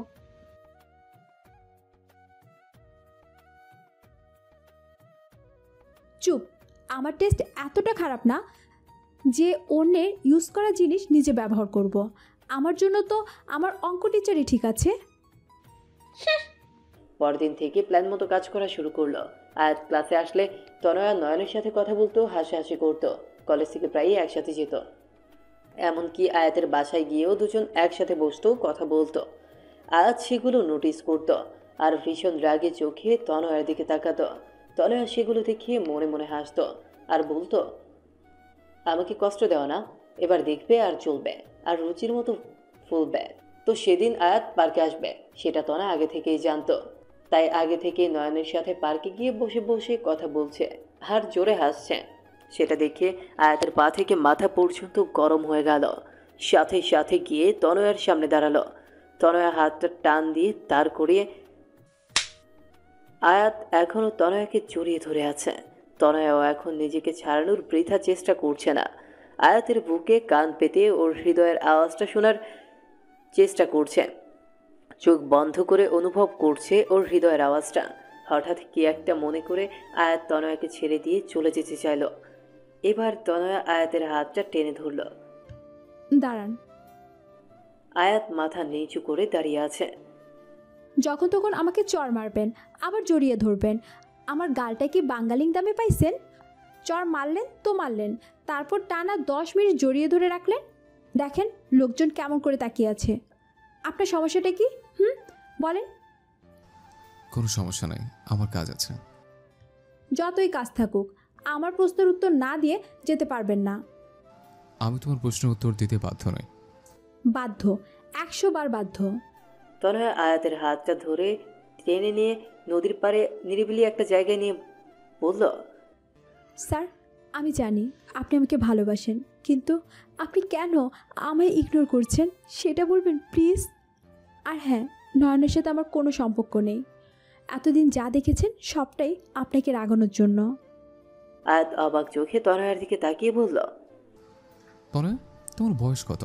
কিছুটা ভ্যাবাচিকা খেয়ে আপনার তো অন্য কিছু বলার কথা। আগে বলো, তারপর বলছে। 17 বছর। 18 বছর হতে কতদিন বাকি? এইচএসসি পরীক্ষার বাকি তো প্রায় 5 মাস, আর পরীক্ষার মধ্যে 18তে পা দিব। তোমার প্রশ্নের জবাবগুলো আমি তোমার এইচএসসি পরীক্ষার পর দিব, কিন্তু তার আগে তোমাকে আমাকে একটা ওয়াদা করতে হবে। কি ওয়াদা? তোমাকে পরীক্ষায় ভালো রেজাল্ট করতে হবে। যদি না করো তাহলে আর আমার সাথে কথা বলার চেষ্টাও করবে না। ওকে, ডান। তনয়া পরের দিন থেকে কলেজে যেত। আয়াত ক্লাস করাতো, কিন্তু তনয়ার দিকে তাকাতো না পর্যন্ত। তনয়ার মনে মনে খুব অভিমান হতো আয়াতের উপর। এমনকি আয়াতের বাসায় পড়তে গেলেও আয়াত চুপচাপ পড়াতো, কিন্তু সহজে তনয়ার দিকে তাকাতো না। আয়াতের এমন আচরণে তনয়ার খুব কষ্ট লাগলো। আয়াতের এইভাবে ইগনোর করাটা তনয়া মেনে নিতে পারছিল না। কয়েক মাস মাত্র বাকি পরীক্ষার, তাই কলেজ কমিটি আর স্যাররা মিলে সিদ্ধান্ত নিল সব পরীক্ষার্থীদের নিয়ে কক্সবাজার ঘুরতে যাবে। যেহেতু সব টিচাররা যাবে তাই আয়াতও তাদের সাথে যাবে। তনয়া সেটা শুনে ভাবলো, আমি গেলে হয়তো স্যার ঠিকমতো এনজয় করতে পারবে না, তার থেকে আমার না যাওয়াই বেটার। তাই ওর বন্ধুদের বললো ও যাবে না। নেহা সেটা আয়াতকে বলে দেয়। পরের দিন আয়াত ক্লাসে এসে বলে, স্টুডেন্ট, এটা একটা শিক্ষা সফর। আমার মতে এখানে সবার যাওয়া উচিত। কেউ নিজের ব্যক্তিগত সমস্যা এটার মধ্যে টেনে না আনলেই বোধহয় ভালো হবে। তনয়া বুঝলো আয়াত কথাগুলো ইনডাইরেক্টলি তনয়াকে বলেছে। তনয়া তারপর কি ভেবে যেন যাওয়ার জন্য রাজি হয়ে গেল। আগে আয়াত যতটা তনয়াকে ইগনোর করত, তনয়া এখন তার থেকে দ্বিগুণ বেশি আয়াতকে ইগনোর করে। এইসব করতেই তনয়ার কষ্ট হয়, খুব কষ্ট লাগে, কিন্তু তবুও আয়াতের উপর রাগ দেখিয়ে কাজগুলো করে। আজ ওরা সবাই শিক্ষা সফরে যাচ্ছে। 3টা বাস, প্রত্যেক বাসেই টিচার আছে। কপাল গুনে আয়াত তনয়ের বাসে উঠল এবং নেহা বুদ্ধি খাটিয়ে আয়াতকে তনয়ের পাশে বসিয়ে দিল। তনয়া সেটা দেখে জানলা দিয়ে বাইরের দিকে তাকিয়ে আছে। বাসটা সাঁই সাঁই চলছে। প্রায় 14 থেকে 16 ঘন্টা বাসে থাকা লাগবে। যদিও বাস মাঝে মাঝে পথে থামবে, কিন্তু তবুও তনয়ার বাসে চড়ার তেমন অভ্যাস নাই। আর তাছাড়া তনয়ার বেশিক্ষণ জার্নি করলে বমি পায়, তাই তনয়া বেগে বমি মাথা ব্যথার ঔষধ নিয়েছিল, কিন্তু বোকার মতো সেগুলো হ্যান্ড ব্যাগে না নেওয়ায় জামা কাপড়ের ব্যাগে রেখে দিয়েছে, যেটা বাসের বক্সে রাখা হয়েছে। বাস চলার ঘন্টা 3-এর মধ্যেই তনয়ার মাথা ব্যথা শুরু হলো, সাথে মাথাও ঘোরাচ্ছে, বমি পাচ্ছে। কিন্তু খুব কষ্টে তনয়া সেটা আটকানোর বৃথা চেষ্টা করছে। আয়াত তনয়ার দিকে তাকিয়ে বুঝলো ওর খুব কষ্ট হচ্ছে, কারণ ইতিমধ্যে তনয়ার চোখ মুখ শুকিয়ে গেছে। আজ প্রায় 2 মাস পর আয়াত তনয়ার সাথে ঠিকঠাক মতো কথা বলছে। তনয়া, তোমার কি খুব কষ্ট হচ্ছে? না। দেখো তনয়া, কোনো সমস্যা হলে না বললে কিভাবে বুঝবো? মাথা। এটুকু বলার সাথে সাথে বমি করে দিল। আর কোনো কথা বলতে পারছে না, শুধু বমি করাটাকে থামানোর বৃথা চেষ্টা করছে। আয়াত সাথে সাথে ড্রাইভারকে বাস থামাতে বলল। ড্রাইভার বাস থামানোর পর আয়াত তনয়াকে রাস্তার ধারে বসিয়ে পানি দিল। তনয়ার বমি করা দেখে কোনো বন্ধু ওর কাছে আসলো না, কারণ ব্যাপারটা স্বাভাবিক। মানুষ বমি জিনিসটাকে বড্ড অস্বস্তিকর জিনিস ভাবে, কিন্তু আয়াত তনয়ার কাছে গিয়ে ওর পিঠে হালকাভাবে হাত বুলিয়ে দিচ্ছে, ওকে পানি খাইয়ে দিল, ওর মুখটা ভালোভাবে পরিষ্কার করে দিচ্ছিল। তনয়া অপলক দৃষ্টিতে আয়াতের দিকে তাকিয়ে ভাবছিল, লোকটার প্রত্যেকটা কাজে আমার প্রতি ভালোবাসার অনুভূতি পায়, কিন্তু কেন আমাকে নিজের থেকে এত দূরে রাখে? কি তার সেই সমস্যা? তারপর তনয়াকে ওষুধ খাইয়ে সবাই আবার বাসে ওঠে। বমি করার পর তনয়া অনেকটা ক্লান্ত হয়ে পড়ে, যার কারণে তনয়া কিছু দূর যেতেই ঘুমিয়ে পড়ে। বাসের প্রায় সবাই অনেক হই হুল্লোড় করার কারণে ক্লান্ত হয়ে ঘুমোচ্ছে। আয়াত দেখল তনয়ার মাথাটা বারবার নিচের দিকে পড়ে যাচ্ছিল, যেমন ঘুমের মাঝে মানুষের হয়। তাই আয়াত নিজের হাতটা তনয়ার কাঁধে রেখে তনয়ার মাথাটাকে নিজের কাঁধে রাখল। আয়াত অপরূপ দৃষ্টিতে তনয়ার দিকে তাকিয়ে আছে আর ভাবছে, ইস, যদি সারা জীবনের মতো তোমাকে এভাবে রাখতে পারতাম। কিন্তু হয়তো আমার ভাগ্যে তোমাকে পাওয়া যায় নেই। তোমাকে পেলে হয়তো জীবনে কোনো চাওয়া থাকতো না, কিন্তু বিবেকের কাছে আবেগ আর সমস্ত চাওয়া সবসময় পরাজিত। আমি জানি তোমাকে ভালোবাসাটা আমার তুচ্ছ আবেগ না, কিন্তু সত্যিকারের ভালোবাসাটাও এক ধরনের তীব্র আবেগ। খুব ইচ্ছে করে এই পিচ্ছির তনয়কে আমার হৃদয়ের কাছে সারা জীবনের জন্য বন্দি করে রাখি, কিন্তু আমি জানি হয়তো তা সম্ভব না। আমি তোমাকে আমার সমস্যার কথাগুলো বললে হয়তো তোমার জীবনটা তছনছ হয়ে যাবে, তোমার ভবিষ্যৎটা নষ্ট হয়ে যাবে, কারণ কষ্ট সহ্য করার বয়সটা যে তোমার এখনো হয়নি। আয়াত তনয়ার দিকে তাকিয়ে থাকতে থাকতে ঘুমিয়ে পড়ল। কিছুক্ষণ পর তনয়ার ঘুম ভাঙে, কিন্তু তনয়ার মনে হচ্ছে কারো হৃদয়ের মাঝে আছে ও। মাথাটা হালকা উঠাতেই দেখে আয়াতের কাঁধে ওর মাথাটা রাখা। নিজের অজান্তেই তনয়ার মুখে হাসি ফুটে উঠল। তনয়া ভাবছে ভবিষ্যতে আমি আয়েস স্যারকে পাবো কি না জানি না, তার সাথে সারা জীবন কাটাতে পারবো কি না তাও জানি না, কিন্তু এই যে মুহূর্তগুলো তার সাথে কাটাচ্ছি, এর থেকে সুন্দর মুহূর্ত আর আমার জীবনে আসবে কি না আমি তাও জানি না, কিন্তু এই মুহূর্তগুলোকে আমি আমার সবটা দিয়ে উপভোগ করতে চাই। হঠাৎ রাস্তার উঁচু নিচু ডালে বাস লাফিয়ে ওঠায় আয়াতের ঘুমটা ভেঙে গেল। তনয়াও অনেকটা লাফিয়ে উঠল। তনয়া আয়াতের দিকে তাকিয়ে লজ্জায় বাহিরের দিকে তাকালো। তনয়া, তোমার এখন কেমন লাগছে? আগের থেকে অনেকটা বেটার স্যার। কিছু খাবে? না স্যার। এর মধ্যেই বাস ঢাকা পৌঁছে গেল। ঢাকায় প্রায় ঘন্টাখানিক বাস থামল। সবাই খাবার জন্য হোটেলে ঢুকলো। সবাই যে যার মতো খাচ্ছে, কিন্তু আয়াত তনয়াকে শুধু ভাত, করলা ভাজি আর ডাল দিল। আমি এগুলো খাবো না। সেটা বললে তো হবে না, এখন অনেকটা পথ জার্নি করতে হবে। অন্য কিছু খেলে তুমি আবার বমি করবে। দেখো, তোমাকে সাপোর্ট করতে আমিও একই খাবার খাচ্ছি। প্লিজ খাও তনয়া, নয়তো তোমার শরীর আরও খারাপ লাগবে। তনয়া আয়াতের কথা আর ফেলতে পারল না, তাই কষ্ট হলেও খাবারটা খেয়ে নিল। তারপর আয়াতকে বমির আর মাথা ব্যথার ঔষধ খাওয়ালো। ঢাকা থেকে কক্সবাজার পৌঁছতে অনেক রাত হয়ে গেল। তনয়ার আর বমি করেনি। হোটেল আগে থেকেই বুকিং করা ছিল, তাই কোনো সমস্যা হলো না। যেহেতু রাত অনেক, সবাই খুব ক্লান্তও ছিল, তাই সবাই ঘুমিয়ে পড়ল। পরদিন সকালে সবাই যে যার মতো বিচে ঘুরতে গেল। আয়াত আর তনয়ার আসার কথা শুনে লিমাও সেখানে আসলো, কারণ লিমা তো চট্টগ্রামে থাকে। লিমাকে আয়াত তনয়ার সাথে হওয়া সবটা কথা খুলে বলল। কিন্তু আয়াত, তুই কি সত্যি ওকে ভালোবাসিস না? মাথা নিচু করে না। এই মিথ্যাটা তুই অন্য কারো কাছে বলিস, একেবারে ফ্লপ মার্কা অ্যাক্টিং। ওকে সারা জীবনের জন্য আমার করে পাওয়া মনে হয় আমার কপালে নেই রে। কি সমস্যা আয়াত, বল না প্লিজ। আয়াত, তোর আবার কোনো বড় ধরনের অসুখ করেনি তো? আরে না, সমস্যাটা তুই জানিস, হয়তো খেয়াল নেই। কি সেটা আয়াত? তুই তো আমার বড় ভাইয়া আয়নের কথা শুনেছিস। হ্যাঁ, সে একটা মেয়েকে ভালোবাসে পালিয়ে বিয়ে করেছিল বলে তোর বাবা তার সাথে কোনো সম্পর্ক রাখেনি। হ্যাঁ, কিন্তু ভাইয়া ভালোবেসে বিয়ে করেছে বলে বাবা ততটা রাগ করেনি।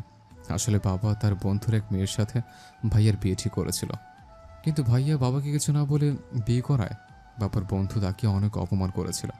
কিন্তু বাবা তার অপমানে অতটা কষ্ট পায়নি যতটা ভাইয়া তার কাছে সত্যি লুকিয়েছে বলে পেয়েছে।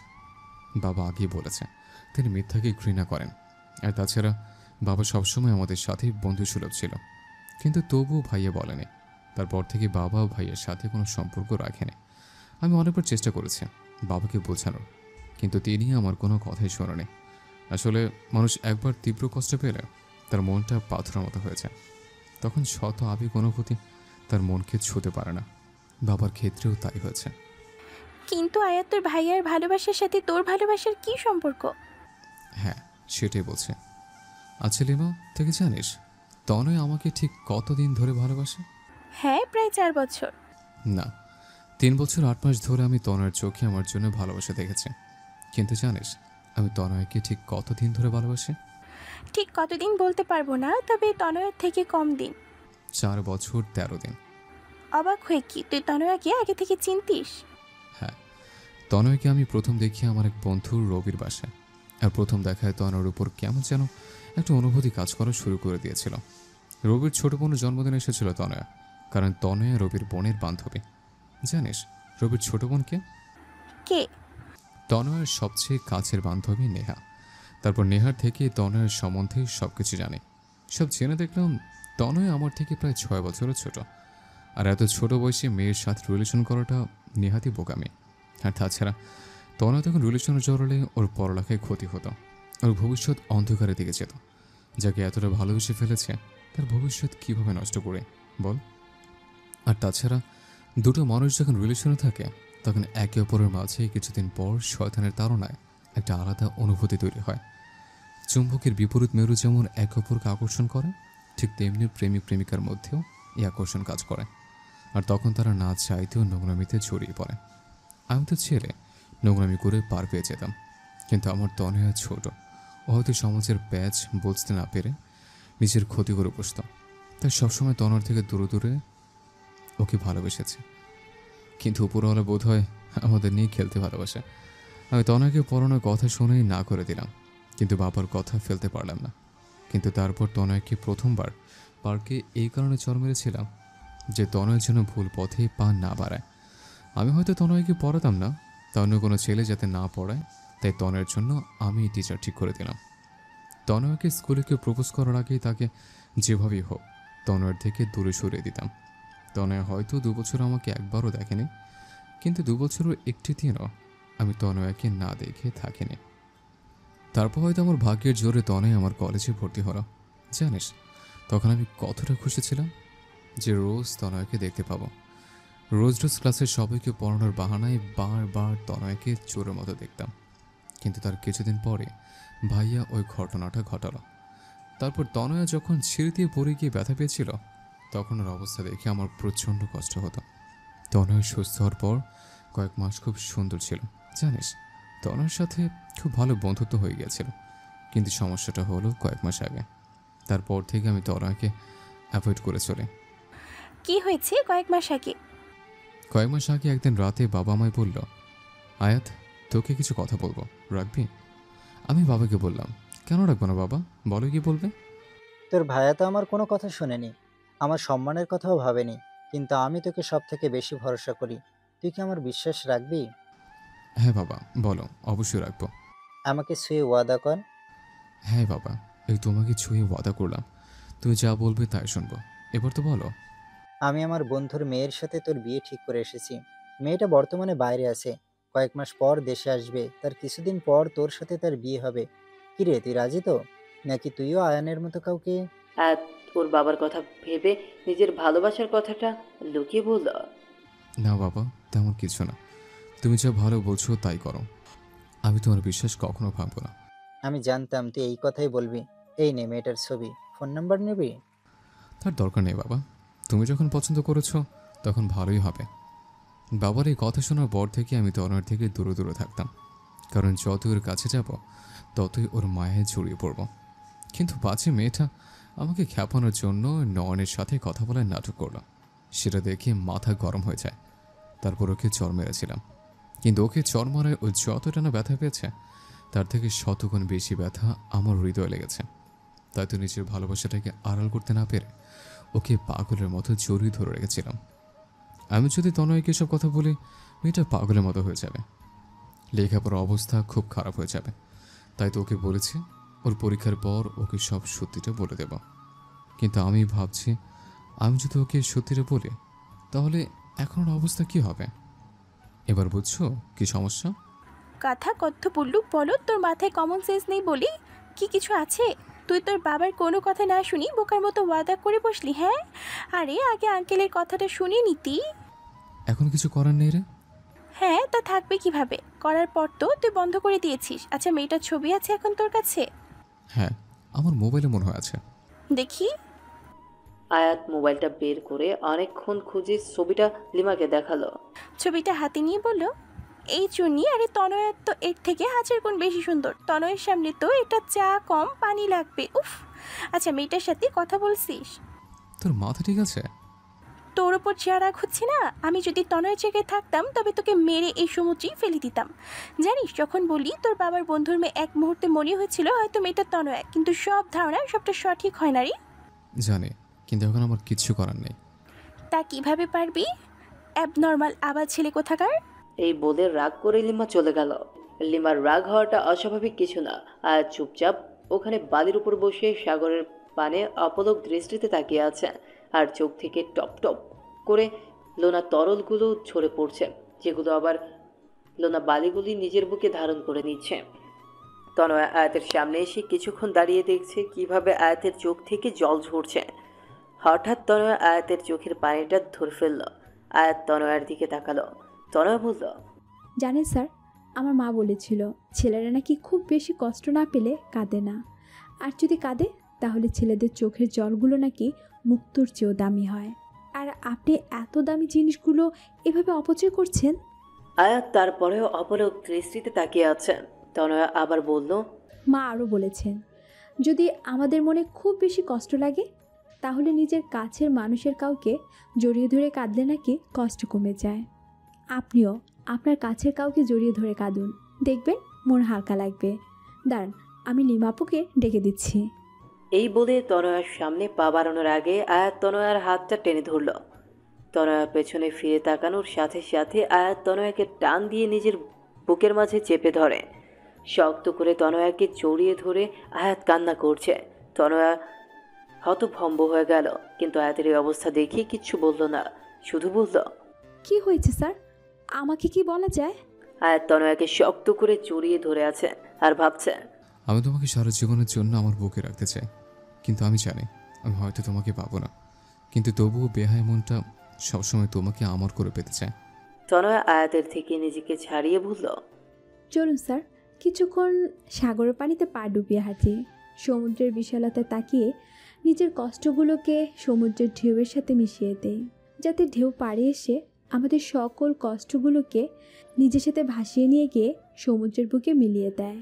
তারপর তনয়া আয়াতের হাত ধরে সমুদ্রের পাড়ে হাঁটতে লাগলো। আয়াত তাকিয়ে দেখছে তনয়াকে। তনয়ার চুলগুলো প্রবল বাতাসে বারবার ওর মুখে পড়ছে, আর তনয়া সেগুলো বারবার সরানোর বৃথা চেষ্টা করছে। আয়াতের মন চাচ্ছে তনয়ার অবাধ্য চুলগুলো নিজ হাতে ওর কানের পেছনে গুঁজে দিতে, আলতো করে তনয়ার গালটাকে ছুঁয়ে দিতে। ওর চোখের দিকে তাকিয়ে চোখের গভীরতা হারিয়ে যুগ যুগ কাটিয়ে দিতে আর বারবার বলতে ইচ্ছে করে, I love you Tona, I love you. হঠাৎ ফোনের রিংয়ের শব্দে আয়াতের ভাবনায় ছেদ ঘটল। হ্যাঁ লিমা, বলো।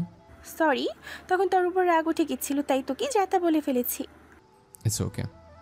শোন আয়াত, ভবিষ্যতে কি হবে তা হয়তো আমরা কেউ জানি না, কিন্তু বর্তমানটাকে তো আমরা নিজেদের মতো সাজাতে পারি। তোর জীবনী পরবর্তীতে কি হবে তা আল্লাহর উপর ছেড়ে দে, কিন্তু যেই দুদিন তুই এখানে আছিস তনয়ের সাথে ভালোভাবে কথা বল, ওর সাথে ভালো সময় কাটা। হতে পারে এই দুদিন তোর জীবনের সবচেয়ে সুখের মুহূর্ত হয়ে স্মৃতির পাতায় রয়ে যাবে। পারলে আমার কথাটা রাখিস। বাই। লিমা ফোনটা কাটলে আয়াত ফোনটা পকেটে রেখে তনয়াকে বলল, তনয়া। হ্যাঁ বলুন স্যার। আচ্ছা তনয়া, যে দুদিন আমরা এখানে থাকবো সে দুদিন কি আমরা বন্ধু হতে পারি? কেন নয়। থ্যাঙ্কস। তনয়া আয়াতকে ধাক্কা মেরে পানিতে ফেলে দিয়ে হাসছে। এটা কি করলেন? কেন, আমরা না এখন বন্ধু? আচ্ছা দাঁড়াও, তোমাকে চোবাবো এখন। নো বলে দিল দৌড়। সারা দিন দুজনে অনেক মজা করলো। তারপর যখন সন্ধ্যাবেলা দুজন হেঁটে হেঁটে হোটেলে ফিরছিল, তখন আয়াত হাঁটছে আর ভাবছে যেদিন তনা সত্যিটা জানবে ও ঠিক কিরকম রিয়েক্ট করবে তা ভেবে মনটা সমুদ্রে ওঠা অশান্ত ঝড়ের মতো উতাল পাতাল করছে। কক্সবাজারে যে দুদিন ছিল সে দুদিন আয়াত আর তনার খুব সুন্দর সময় কাটিয়েছে। লিমার সাথেও ওরা দুজন অনেক জায়গায় ঘুরেছে। তনা আয়াতকে সুন্দর একটা শামুকের তাজমহলের শোপিস গিফট করলো। আয়াত প্রথমে নিতে চায়নি, কিন্তু তনয়ার ছেলে মানুষের কাছে হার মানতে হলো। স্যার জানেন, তাজমহল হচ্ছে ভালোবাসার প্রতীক। আয়াত তনয়ার কথার কোনো উত্তর দিল না, শুধু তনয়াকে সুন্দর একটা ওড়না গিফট করলো। তনয়া ওড়নাটা পেয়ে ভীষণ খুশি। তনয়া মনে মনে ভাবছে হয়তো পরীক্ষার পর স্যার ওকে প্রপোজ করবে। কিন্তু তনা সত্যিটা জানলে নিজের হুঁশ হারিয়ে ফেলবে। তারপর তারা বাড়ি ফেরার দিনও তনা 3 বার বমি করে, আর তখন আয়াত ওকে ভীষণ কেয়ার করেছিল। বমি করার পর ক্লান্ত হয়ে তনয়া আয়াতের কাঁধেই ঘুমিয়েছিল। তনয়া যখন আয়াতের কাঁধে মাথা রেখে ঘুমোচ্ছিল, তখন গাড়ি চলার গতিতে তনয়ার মাথাটা বারবার নিচের দিকে পড়ে যাচ্ছিল বলে আয়াত তার একটা হাত দিয়ে তনয়ার মাথাটা ধরে রেখেছিল। আয়াত যখনই তনয়ার মুখের দিকে তাকায়, তখনই অজানা এক প্রশান্তিতে আয়াতের বুকটা ভরে যায়। কেন যেন তনয়ার থেকে নিজের চোখ সরাতে পারে না। তারপর নিজেই নিজেকে বলে, মিথ্যা স্বপ্ন দেখে কোনো লাভ নাই, কারণ মিথ্যা সব মানুষকে শুধু মিথ্যা আশা দেয় আর কষ্ট দেয়, এর বাইরে কিছুই দেয় না। তনয়া কিছুটা পথ ঘুমিয়েছিল আর কিছুটা পথ ঘুমের অভিনয় করেছিল, কারণ ঘুম ভাঙলে যে আয়াত তার কাঁধটা সরিয়ে নিবে। তনয়া আয়াতের কাঁধে মাথা রেখে ভাবছিল, ইস, এভাবে যদি সারা জীবন ওর কাঁধে মাথা রেখে থাকতে পারতাম। জানি না কি লেখা আছে আমাদের ভাগ্যে, কিন্তু ভাগ্যে যাই লেখা থাকুক না কেন, সারা জীবন আমি আমার অঙ্ক টিচারকে ভালোবাসবো। বরিশাল পৌঁছতে পৌঁছতে অনেক রাত হয়ে গেল। প্রায় সব মেয়েদেরই বাড়ির লোক এসে তাদের নিয়ে গেল, কিন্তু তনয়ার বাবা সেদিন শহরে ছিল না। তাই তনয়ার মা আয়াতকে ফোন করে দিয়েছে ও যেন তনয়াকে বাড়িতে পৌঁছে দেয়। তাই আয়াত তনয়াকে নিজের গাড়িতে করে তনয়াদের বাড়ির দিকে যাচ্ছে। এখন কেমন লাগছে তনয়া? জি মোটামুটি ভালো। তোমার কি অ্যালার্জি আছে? জি স্যার, আসলে আমি এত দূর বাসে কখনো ট্রাভেল করিনি। ও, তোমার বাড়ি এসে গেছে। ও, ভিতরে আসুন স্যার। না, অনেক রাত হয়ে গেছে, এখন আর ভিতরে যাব না, বাড়ি যাব। ওকে, কিন্তু একবার গাড়ি থেকে বাইরে বের হন। কেন? আরে আগে বের হন, তারপর বলছি। আয়াত গাড়ি থেকে বের হয়ে দাঁড়াতেই তনয়া হুট করে আয়াতকে জড়িয়ে ধরল। আয়াত কিছুটা হতভাগ হয়ে গেল। তনয়া অনেকক্ষণ আয়াতকে জড়িয়ে ধরে বলল, আমি জানি না পরীক্ষার পর আপনার সিদ্ধান্ত ঠিক কী হবে, কিন্তু এই যে 2 দিন আপনার সাথে কাটালাম, এটা আমার জীবনের সবচেয়ে স্মরণীয় দিন হয়ে থাকবে। আমার মনের মণিকোঠায় সারা জীবন গেঁথে থাকবে। আপনি যেমন আমার মনে গেঁথে আছেন, ঠিক তেমনি এই স্মৃতিগুলো গেঁথে থাকবে। ধন্যবাদ স্যার, আমার সাথে এত সুন্দর 2 দিন কাটানোর জন্য। আয়াত আর কিছু বলল না, নিজেকে তনয়ার থেকে ছাড়িয়ে চুপচাপ চলে গেল। পরদিন থেকে সবাই লেখাপড়া নিয়ে অনেক ব্যস্ত হয়ে পড়ে, কারণ সামনে পরীক্ষা। আয়াত তনয়ার সাথে কথা বলে, কিন্তু খুব কম। তনয়াও পড়ার প্রেশারে আপাতত ভালোবাসার পোকাগুলোকে বাক্সে বন্ধ করে রেখেছে। ওদের পরীক্ষা শুরু হলো। পরীক্ষার মধ্যে তনয়া 18তে পা দিল। কিন্তু পরীক্ষার কারণে কোনো সেলিব্রেশন হয়নি। আজ ওদের পরীক্ষা শেষ হলো। তনয়ার পরীক্ষা খুব ভালো হলো, কারণ ও আয়াতকে প্রমিস করেছিল। পরীক্ষা শেষ হওয়ার পর তনয়া অধীর আগ্রহে আয়াতের ফোনের অপেক্ষা করতে লাগলো। কিন্তু প্রায় 1 মাস হয়ে গেছে, কিন্তু আয়াত ওকে দেখা করতে বলছে না। ফোনে তনয়ার সাথে কথা হলে ওই বিষয়টা আয়াত সবসময় এড়িয়ে যায়। এড়িয়ে যাবে না তো কি করবে? আয়াতের তো তনয়ার মুখোমুখি হতেই ভয় করে, ঠিক কি বলবে ওকে। কিন্তু তনয়ার অপেক্ষা করতে পারছে না, তাই সরাসরি আয়াতকে ফোন দিয়ে বলল, আপনি দেখা করবেন নাকি আমি আপনার বাসায় আসবো? না না, তার দরকার নেই। আসলে আমি তখন কিছু কাজে ঢাকা এসেছে, 2 সপ্তাহ পর আসছে, সেদিন আসবো। তার পরের দিনে তোমার সাথে দেখা করব। 2 সপ্তাহ পর তনয়া একটা রেস্টুরেন্টে বসে আয়াতের জন্য অপেক্ষা করছে। এই 2 সপ্তাহ যে তনয়া ঠিক কিভাবে কাটিয়েছে তা শুধু তনয়াই জানে। কিছুক্ষণ পর আয়াত আসলো। তনয়ার বুকটা ধুরু ধুরু করছে। আয়াত ঠিক কি বলবে এটা ভেবে। কেমন আছো? ভালো। আপনি? ভালো। কিছু খাবে? না না স্যার। স্যার? তারপর দুজন অনেকক্ষণ নীরবতা পালন করলো, কিন্তু তনয়া আর অপেক্ষা করতে পারছে না। গত 4 বছরের বেশি সময় ধরে অপেক্ষা করছে, তাই মুখ ফুসকে বলেই ফেলল, স্যার, আপনি যেন কি বলতে চেয়েছিলেন? হ্যাঁ, কিন্তু ঠিক কিভাবে বলবো সেটাই ভাবছি। এত ভাবাভাবির দরকার নেই, সরাসরি বলে দেন, আমি শোনার জন্য রেডি। মনে মনে বলছি, প্লিজ আল্লাহ ভালো কিছু যেন বলে। আয়াত কিছুক্ষণ ভেবে বলল, তনয়া, আমার বিয়ে ঠিক হয়ে আছে। তনয়া অবাক চোখে আয়াতের দিকে তাকালো। তারপর আয়াত ওর বাবার, ওর ভাইয়ার সব কথা বলল। এও বলল, সামনের মাসের শেষের দিকে আমার বিয়ে, আর সেই মেয়েটি কিছুদিন পরে এখানে আমার সাথে দেখা করতে আসবে। আয়াতের কথাগুলো শোনার পর তনয়ার পুরো পৃথিবীটা যেন গোলক ধাঁধার মতো ঘুরছে। চোখ দুটো ঝাপসা হয়ে যাচ্ছে। নিজের উপর যেন কোনো নিয়ন্ত্রণ রাখতে পারছে না। চিৎকার করে কাঁদতে ইচ্ছে করছে, কিন্তু শত কষ্টেও নিজেকে তনয়া আটকে রেখেছে। প্লিজ তনয়া, আমাকে মাফ করে দাও। আর প্লিজ নিজের ওর নিয়ন্ত্রণ রাখার চেষ্টা করো। আসলে আমি... থাক স্যার, আপনার আমাকে কোনো এক্সপ্লেন দেওয়ার দরকার নেই, আমি আপনাকে জানি। আয়াতকে অবাক করে দিয়ে তনয়া বলল, মেয়েটির নাম কি স্যার? আমি জানি না। কি বললেন? যার সাথে বিয়ে হবে তার নাম জানেন না? This is not fair sir. আচ্ছা, ভাবি কি এখন আসবে? আয়াত তনয়ার কথায় হতভাগ হয়ে গেল। তারপর বলল, আমি কি একবার তাকে দেখতে পারি? ভয় নেই, আমি আমার বিষয়ে কিছু বলবো না। তনয়া, আর ইউ ওকে? কেন? Yes sir, I am absolutely ওকে। আরে, আপনি আবার এটা ভাবছেন না তো যে আমি উল্টাপাল্টা কিছু করে ফেলবো? পাগল নাকি? স্যার, আমি তনয়া, আর আমি এতটা সাহসী নই যে নিজের জাহান্নামের টিকিট নিজে কাটবো। তনয়ার এমন কথা শুনে আয়াতের মুখের ভাষা যেন হারিয়ে গেছে, কিছু বলতে পারছে না। কিছুক্ষণের মধ্যেই সেই মেয়েটা আসলো। এসে আয়াতকে বলল, are you Ayat? I am Aboni. Yes, বসুন। উনি?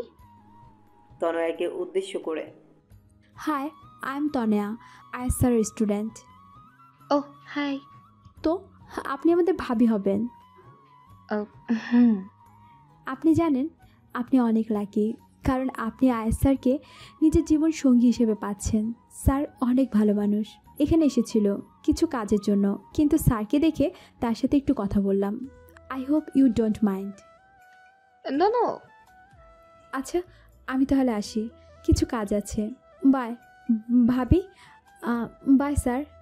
আর আয়াতের দিকে তাকালো না, শুধু সামনের দিকে তাকিয়ে হাঁটছে।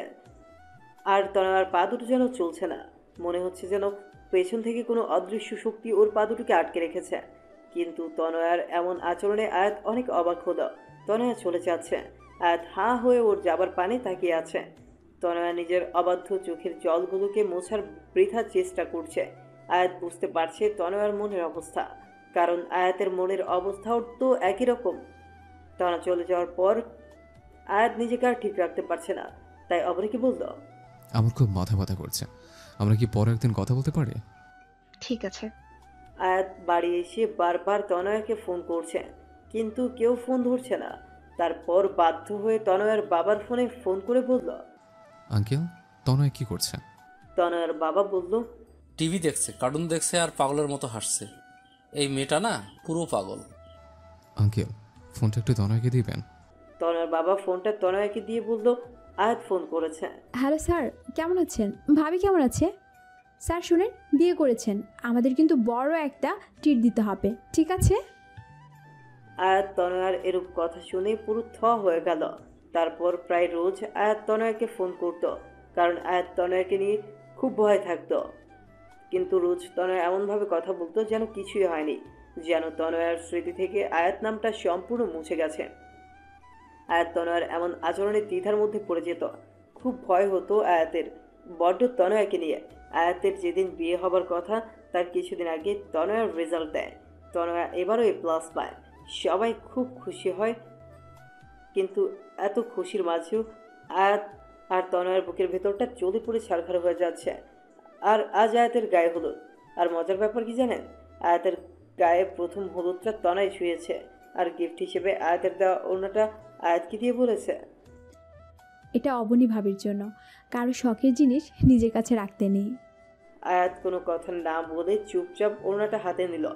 সবার সাথে খুব হাসি হাসি মুখ করে কথা বলছে তনয়া, কিন্তু ওর মনের ভেতরটা হয়তো আয়াত ছাড়া আর কেউ বুঝতে পারছে না। গায়ে হলুদ পর্ব শেষে আয়াত তনয়াকে বলল, তোমার সাথে আমার কিছু কথা আছে, আমার সাথে এসো। তনয়া আয়াতের সাথে সাথে গেল। হ্যালো, বলুন স্যার। তনয়া, তুমি কি করে এতটা স্বাভাবিক আছো বলো? কেন স্যার, অস্বাভাবিক হওয়ার মতো কিছু হয়েছে কি? আয়াত এবার নিজের রাগ কন্ট্রোল করতে পারল না। ঠাস করে তনয়ার গালে কষিয়ে একটা চড় মেরে দিয়ে বলল, এই মেয়ে, তুমি কি কিছু বলছো? এই তোমার বোধগম্য সব শক্তি শেষ হয়ে গেছে। আবার মারলেন? এবার কোন অধিকারে মারলেন? আর হ্যাঁ, you are too late sir. আর কথাটা বলার আগে আয়াত তনয়াকে দেয়ালের সাথে চেপে ধরে, অধিকার? কি অধিকার, তাই না? তোমার উপর যদি আমার অধিকার না থাকে তাহলে কারও নেই। এত রাগ দেখানোর কোনো প্রয়োজন নেই। কিসের জোরে আপনি আমার উপর অধিকার খাটাচ্ছেন? এই বলে তনয়া চলে যেতে চাইলে আয়াত তনয়াকে আরো শক্ত করে দেয়ালের সাথে চেপে ধরে আয়াত তনয়ার একদম কাছে চলে যায়, এতটা যে একে অপরের নিঃশ্বাসের অনুভূতি পাচ্ছিল। আয়াত তনয়ার কাছে গিয়ে বলল, আমার ভালোবাসার জোরে আমি তোমার উপর অধিকার খাটাচ্ছি। ধাক্কা দিয়ে আয়াতকে দূরে সরিয়ে দিয়ে বলে, একদিন পর যে অন্য একজনকে নিজের স্ত্রী হিসেবে স্বীকার করবে, তার মুখে ভালোবাসা, অধিকার নামক কথা শোভনীয় লাগে না। আয়াত তনয়ার হাতটা শক্ত করে ধরে বলে, চলো, আজ এখন সবার সামনে আমি তোমাকে বিয়ে করব, দেখি কে কি করে। আমি কারো পরও করি না। প্লিজ স্যার, রাগের মাথায় কোনো কাজ করবেন না। রাগ মানুষের গুছানো কাজকেও নষ্ট করে দেয়। প্লিজ বোঝার চেষ্টা করুন স্যার। Just shut up. আয়াত তনয়াকে ওর বাবার কাছে নিয়ে যাবে, এর মধ্যে লিমা এসে বলল, আয়ান ভাইয়া এসেছে তার বউ নিয়ে। কি? আর বাবা? আয়াত তনয়া লিমা তাড়াতাড়ি আয়াতের বাবার কাছে যায়। গিয়ে দেখে আয়াতের বাবা আয়ান ভাইয়ের সাথে কথা বলছে। আজ আয়াতের জন্য তোমাকে মাফ করে দিলাম। দেখো আজ আয়াত আমাকে কত বড় খুশি দিচ্ছে। দেখো আয়াত আমাকে দেয়া কথা রেখেছে, তাই এই খুশির কারণে আমি তোমাকেও মাফ করে দিলাম। আয়াতের বাবার এই খুশি দেখে আয়াত আর কিছু বলতে পারল না। তনয়া আয়াতকে সাইডে এনে বলে, দেখুন স্যার, আজ আপনার বাবা কত খুশি। আপনি কি চান তার এই খুশিটা নষ্ট হয়ে যাক? দেখুন স্যার, আমার আপনার উপর কোনো রাগ বা ক্ষোভ নেই। কেন জানেন? কারণ আপনি নিজের খুশির কথা না ভেবে আপনার বাবার খুশির কথা ভেবেছেন। আর এই জন্যই আমি আপনাকে না পাওয়ার জন্য মনে কোনো রাগ রাখিনি। হ্যাঁ, আপনাকে না পাওয়ার দুঃখ, কষ্ট, আফসোস তো আছে, আর সারা জীবন থাকবে। কিন্তু আমি এটা ভেবে নিজেকে সামলে নেব যে আপনার বাবা মা আর আপনি সুখে আছেন। স্যার, বাবা মায়ের মতো কেউ হয় না। স্যার, আপনি তাদের কথা মেনে নিন। বাবা মাকে কষ্ট দিয়ে কেউ জীবনে খুশি হতে পারে না। আর বাবা মাকে সুখী করার জন্য যদি নিজে কষ্ট পায়, তাহলে আল্লাহ সেই কষ্টের প্রতিদান একদিন না একদিন ঠিকই দেবে। চলি স্যার, ভালো থাকবেন। আমি আজকেও আসতাম না, কিন্তু আজ শেষবারের মতো আপনাকে একবার দেখার লোভ সামলাতে পারলাম না। ভালো থাকবেন। এটা বলেই তনয়া ওখান থেকে চলে গেল। আর আয়াত হাঁ হয়ে ওর যাবার পানে তাকিয়ে আছে। তনয়া একবারের জন্য পিছু তাকায়নি। হয়তো নিজের চোখের জলটা আয়াতকে দেখাতে চায়নি, তাই। আজ আয়াতের বিয়ে। কিছুক্ষণের মধ্যে বিয়ে হয়ে গেল। আয়াতের ঘোরের মতো লাগছে, একটা ঘোরের মধ্যে বিয়েটা হয়ে গেল। আয়াত মুখ থেকে যখন কবুল বলছিল তখন ওর কলেজাটা যেন ছিঁড়ে যাচ্ছিল। বিয়ে হবার কিছুক্ষণ পর আয়াত তনয়ের কাছে ফোন করলো। ফোনটা নেহা ধরল। হ্যাঁ স্যার বলেন। নেহার গলা শুনে আয়াতের বুকটা অজানা ভয়ে ধক করে উঠল। তনয় কোথায়? বেঁচে আছে, ভয় নেই আপনার, আমার পাশেই আছে। কিন্তু আমি আপনাকে ওর সাথে কথা বলতে দেবো না। আপনি আপনার নতুন বইয়ের কাছে যান। এই বলে নেহা ফোনটা কেটে দিল। আয়াত আর কথা বাড়ালো না। রাত অনেক হলো, কিন্তু আয়াত নিজের রুমের দিকে যাবার নামও করছে না। ওর ভাবি ওকে জোর করে রুমের ভেতর ঢুকিয়ে দিল। আয়াত রুমে ঢুকে কিছুক্ষণ নীরব থাকলো, তারপর ধীরে ধীরে বিছানার কাছে গিয়ে বলে, সরি অবনী, আমি আসলে তোমাকে বিয়ে করতে চাইনি। আমি অন্য একজনকে ভালোবাসি।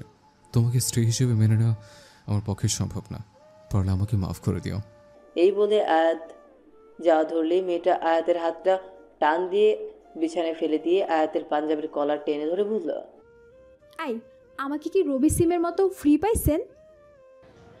যে যখন খুশি চর মারবেন, যখন খুশি ভালোবেসে জড়িয়ে ধরবেন, যখন খুশি বলবেন বিয়ে করবেন না, আবার বিয়ে করলে বলবেন স্ত্রী হিসেবে মেনে নেবেন না। কি সমস্যা, কি সমস্যা আপনার?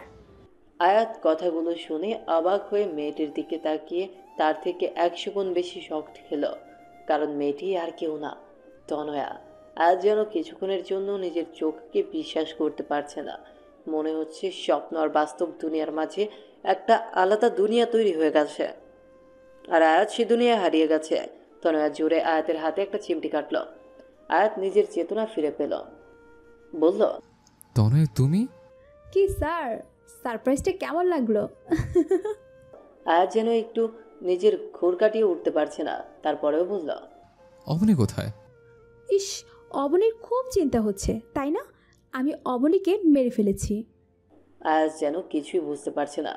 এর মধ্যেই কে যেন দরজায় টোকা দিল। আয়াত দরজা খুলে দেখে অবনী দাঁড়িয়ে হাসছেন। হাই দুলা ভাই, হোয়াটসঅ্যাপ? এখনো বাসর শুরু করেননি কেন? আমার জন্য ওয়েট করছিলেন বুঝি? আয়াত আবার একটা ধাক্কা খেল। এদিকে তনয়া আর অবনী মিলে হাসতেছে।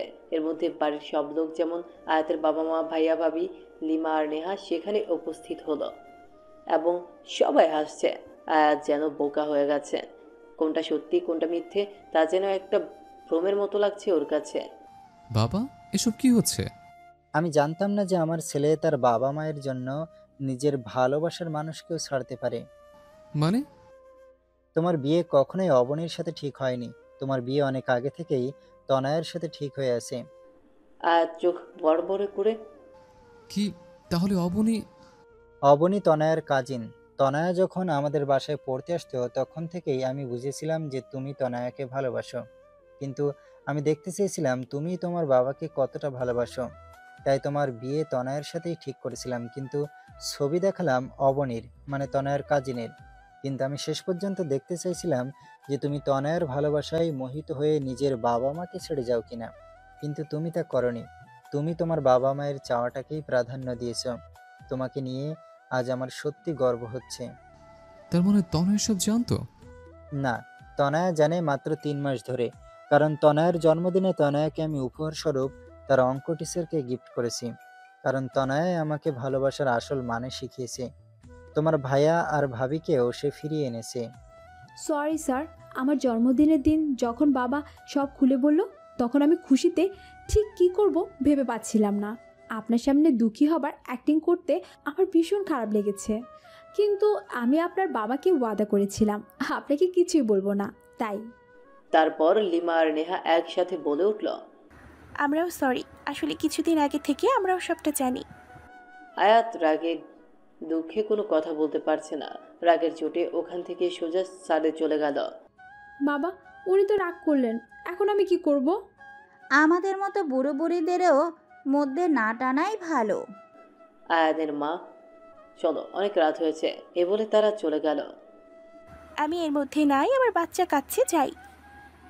আমাদের অনেক কাজ আছে, চলো চলো। দেখ তো নয়া, স্বামীটা তো তোর, তাই রাগটাও তুই ভাঙা। আমি যাই, নয়নের সাথে একটু ফোনে প্রেম টেম করি। By deer. তনয়া বোকার মতো সবার যাওয়ার পানে তাকিয়ে রইল। তারপর মনে মনে বলল, সবগুলো এক একটা বজ্জাতের হাড্ডি, পরে আমিও দেখে নেব। তনয়া ধীর পায়ে ছাদে উঠে দেখে ছাদের এক কোণে আয়াত দাঁড়িয়ে আছে। তনয়া কি করবে ঠিক ভেবে পাচ্ছে না, তাই আস্তে আস্তে গিয়ে আয়াতের পেছন থেকে জড়িয়ে ধরল ওকে। তারপর আয়াতকে নিজের দিকে ফিরিয়ে বলল, সরি স্যার। আয়াত কোনো কথা না বলে তনয়াকে শক্ত করে জড়িয়ে ধরে হু হু করে কেঁদে ওঠে। আয়াতের কান্না দেখে তনয়াও কেঁদে ফেলে। তারপর বলে, বললাম তো সরি। সরি বললেই সব ঠিক হয়ে গেল বলছে। জানো এই কয় মাস কিরকম মানসিক চাপের মধ্যে দিয়ে গেছে। ইস, মাত্র কয় মাস, আর আমাকে যে 4.5 বছর ধরে রেখেছেন। তার বেলায় ইটস রিভেন্স, এখন শোধবোধ।